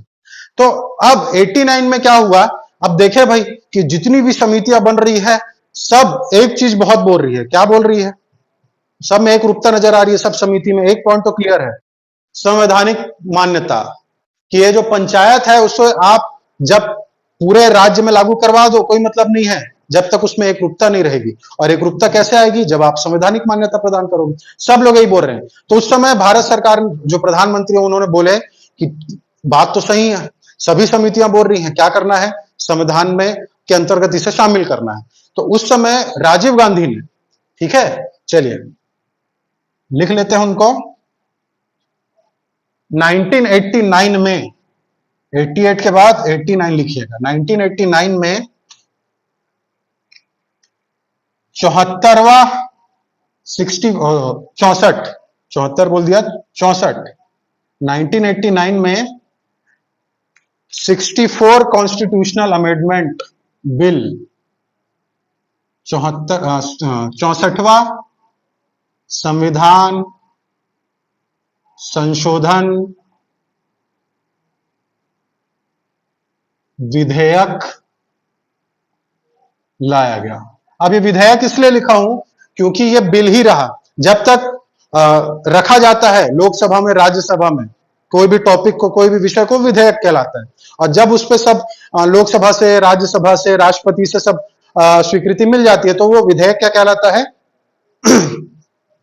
अधिनियम कहलाता है। लेकिन ये अधिनियम नहीं बन पाया। तो 64वां संविधान संशोधन विधेयक किसके समय लाया गया था, 1989 में, तो राजीव गांधी जी के समय लाया गया था, राजीव गांधी जी के समय। अब ये क्यों लागू नहीं हो पाया, ठीक है, इसलिए लागू नहीं हो पाया, क्यों लाया गया था ये भी लिख लीजिए, संवैधानिक मान्यता प्रदान करने के लिए, पंचायतों को संवैधानिक मान्यता प्रदान करने के लिए या देने के लिए। लोकसभा से तो पास हो गया लेकिन राज्यसभा से पास नहीं हो पाया। अब राज्यसभा से ही पास नहीं हो पाया तो राष्ट्रपति इसमें सिग्नेचर करेंगे क्या, नहीं करेंगे। और राज्यसभा में क्यों पास नहीं हो पाया, क्योंकि ये बोला गया राज्यसभा में कि ये जो विधेयक लाए हैं, कौन, राजीव गांधी जी की जो सरकार है, जो विधेयक लाई है, उसमें पावर ग्राम वालों को कम है, यानी गांव वालों को कम है, और जो ऊपर जो सरकार बैठी है केंद्र में उसको ज्यादा है। तो केंद्र के पास ज्यादा पावर है, ऐसे करके इस राज्यसभा में इसे प्रस्तुत, राज्यसभा ने इसे क्या कर दिया, खारिज कर दिया। तो 64वां संविधान संशोधन विधेयक अधिनियम नहीं बन पाया क्योंकि लोकसभा से पास होने के बाद वो राज्यसभा में पास नहीं हो पाया। क्लियर है, क्लियर है जी। हाँ, अब फिर एक थे वीपी सिंह, वीपी सिंह का नाम सुना है, वो भी प्रधानमंत्री रहे। तो वीपी सिंह ने भी बोला क्या कि सही बात है, पंचायती राज को संवैधानिक मान्यता प्रदान किया जाना चाहिए। तो पहले संसद नहीं गए, है ना, संसद में बिल नहीं लाए, वो नई दिल्ली में जितने भी सीएम थे, वीपी सिंह की बात कर रहा हूं, राजीव गांधी के बाद जो है, वीपी सिंह ने क्या किया, सभी सीएम लोग को बुलाया, कहा, दिल्ली में, और 2 दिन तक उनको बढ़िया 5 स्टार होटल में ठहराया, सबको बोला बोला उन्होंने क्या कि संवैधानिक मान्यता प्रदान करो पंचायतों को, आप सब अपनी स्वीकृति दो, फिर हम लोग इसको लाएंगे कहां, लोकसभा राज्यसभा, तभी पास हो पाएगा। तो संसद के बाहर वो सबको मनाए, लेकिन फिर उनकी क्या हो गई, सरकार गिर गई। तो वो भी क्या हो गया, उनका भी जो था, उनका भी, उनकी जो सोच थी वो भी एक तरीके से गिर गई। ठीक है, तो वो वीपी सिंह की बात है। उसके बाद जो आपको इंपॉर्टेंट डेट याद रखना है, वो याद रखना है लास्ट 1992, 1992। 1992 में प्रधानमंत्री कौन थे आपको पता है, कौन थे जी, गुड। 1992 में ये 64 कॉन्स्टिट्यूशनल अमेंडमेंट था, 1989 में लाया गया। ये बस बिल बन पाया, विधेयक बन पाया। लेकिन अब जो होगा 92 वाला, वो क्या होगा, वो लोकसभा से पास होगा, राज्यसभा से पास होगा, और राष्ट्रपति भी क्या करेंगे, उसमें अपना हस्ताक्षर करेंगे। यानी अब ये विधेयक नहीं कहलाएगा, क्या कहलाएगा, अधिनियम। 73वां संविधान संशोधन, ये क्या कहलाया, अधिनियम कहलाया, ये एक्ट कहलाया। ठीक, इस समय कौन थे, तो पीवी नरसिम्हा राव। ठीक है, ये क्या थे उस समय? प्रधानमंत्री थे। ठीक, और कब लागू किया गया? तो 24 अप्रैल 1992 की 93 जी? इसमें बहुत लोग कंफ्यूज होते हैं। एक्ट पूछेगा तो 92, और लागू कब हुआ था? हाँ, लाया ना 92 में था, लेकिन लागू कब होने वाला डेट है? तो 24 अप्रैल 1993। ठीक है, इसीलिए 24 अप्रैल को क्या मनाया जाता है? हाँ, पंचायती राज दिवस। ठीक, तो ये चीज आपको याद रखना है। ठीक, अब अधिनियम बनने के बाद क्या क्या नई चीजें जोड़ी गई, उससे भी प्रश्न आते हैं। क्या क्या नया जोड़ा गया? तो जिससे हम लोग क्लास की शुरुआत किए थे, है ना, याद करिए, केंद्र स्तर, राज्य स्तर और जिला स्तर। जिला स्तर में दो भाग, भाग कौन सा भाग? 9, है ना। तो क्या जोड़ा गया नया? भाग 9, ये जोड़ा गया। और क्या नया जोड़ा गया? इसमें जोड़ा गया अनुसूची। कौन सी अनुसूची? 11वीं अनुसूची जोड़ी गई। और क्या जोड़ा गया? अनुच्छेद जोड़ा गया। कौन सा अनुच्छेद जी? अनुच्छेद 200, बताइए। 43, गुड। 243, कहां से कहां तक? हाँ, ए से ओ तक, या हिंदी में बोले तो कस अणा तक। यानी टोटल कितने अनुच्छेद? 16। कितने अनुच्छेद? 16 अनुच्छेद। ठीक, और उसके बाद फिर अगर पूछेगा कितने विषय इसे दिए गए, तो कितने विषय प्रदान किए गए? 29। ठीक है, तो ये सब नई चीजें जोड़ी गई संविधान में जब ये क्या बना? अधिनियम बना। तो आज हम लोग क्या देखे? हम लोग इतिहास से चालू किए थे पंचायती राज का। कहां से? वैदिक काल में सभा समिति, चाणक्य के अर्थशास्त्र से लेके पीवी नरसिम्हा राव के 73वें संविधान संशोधन तक। तो आज की जो क्लास थी वो थी पंचायती राज का क्या? इतिहास। क्लियर हुआ थोड़ा बहुत? इसमें डेट इंपॉर्टेंट है भाई। डेट अगर याद हो गया तो आधा आपको पूरा याद हो जाएगा। आधा तो आपको याद है ही है कि सीक्वेंस कैसे चला था, कहां तक खत्म हुआ, वैदिक काल से लेके मौर्य काल, फिर मध्य मुगल, मराठा, फिर ब्रिटिश में भी कैसे कैसे धीरे धीरे बढ़ा। उसके बाद फिर सरकार ने क्या क्या समितियां बनाई, वो धीरे धीरे हम लोग सब देखें। जो भूलने लायक चीज है वो है डेट, है ना। तो डेट अगर आप रिवाइज कर लोगे तो आपको पूरा अच्छे से कंठस्थ हो जाएगा। और डेट एक बार में नहीं होगा, बार बार क्या करना पड़ेगा? पुनरावृत्ति, क्योंकि पुनरावृत्ति ही क्या है? स्मृति। गुड, पुनरावृत्ति ही स्मृति है। ठीक है, तो चलिए, टाइम हो गया है, बाकी फिर नेक्स्ट क्लास में कल भी मिलेंगे 7 बजे, है ना। तब तक के लिए, हाँ, जी जी।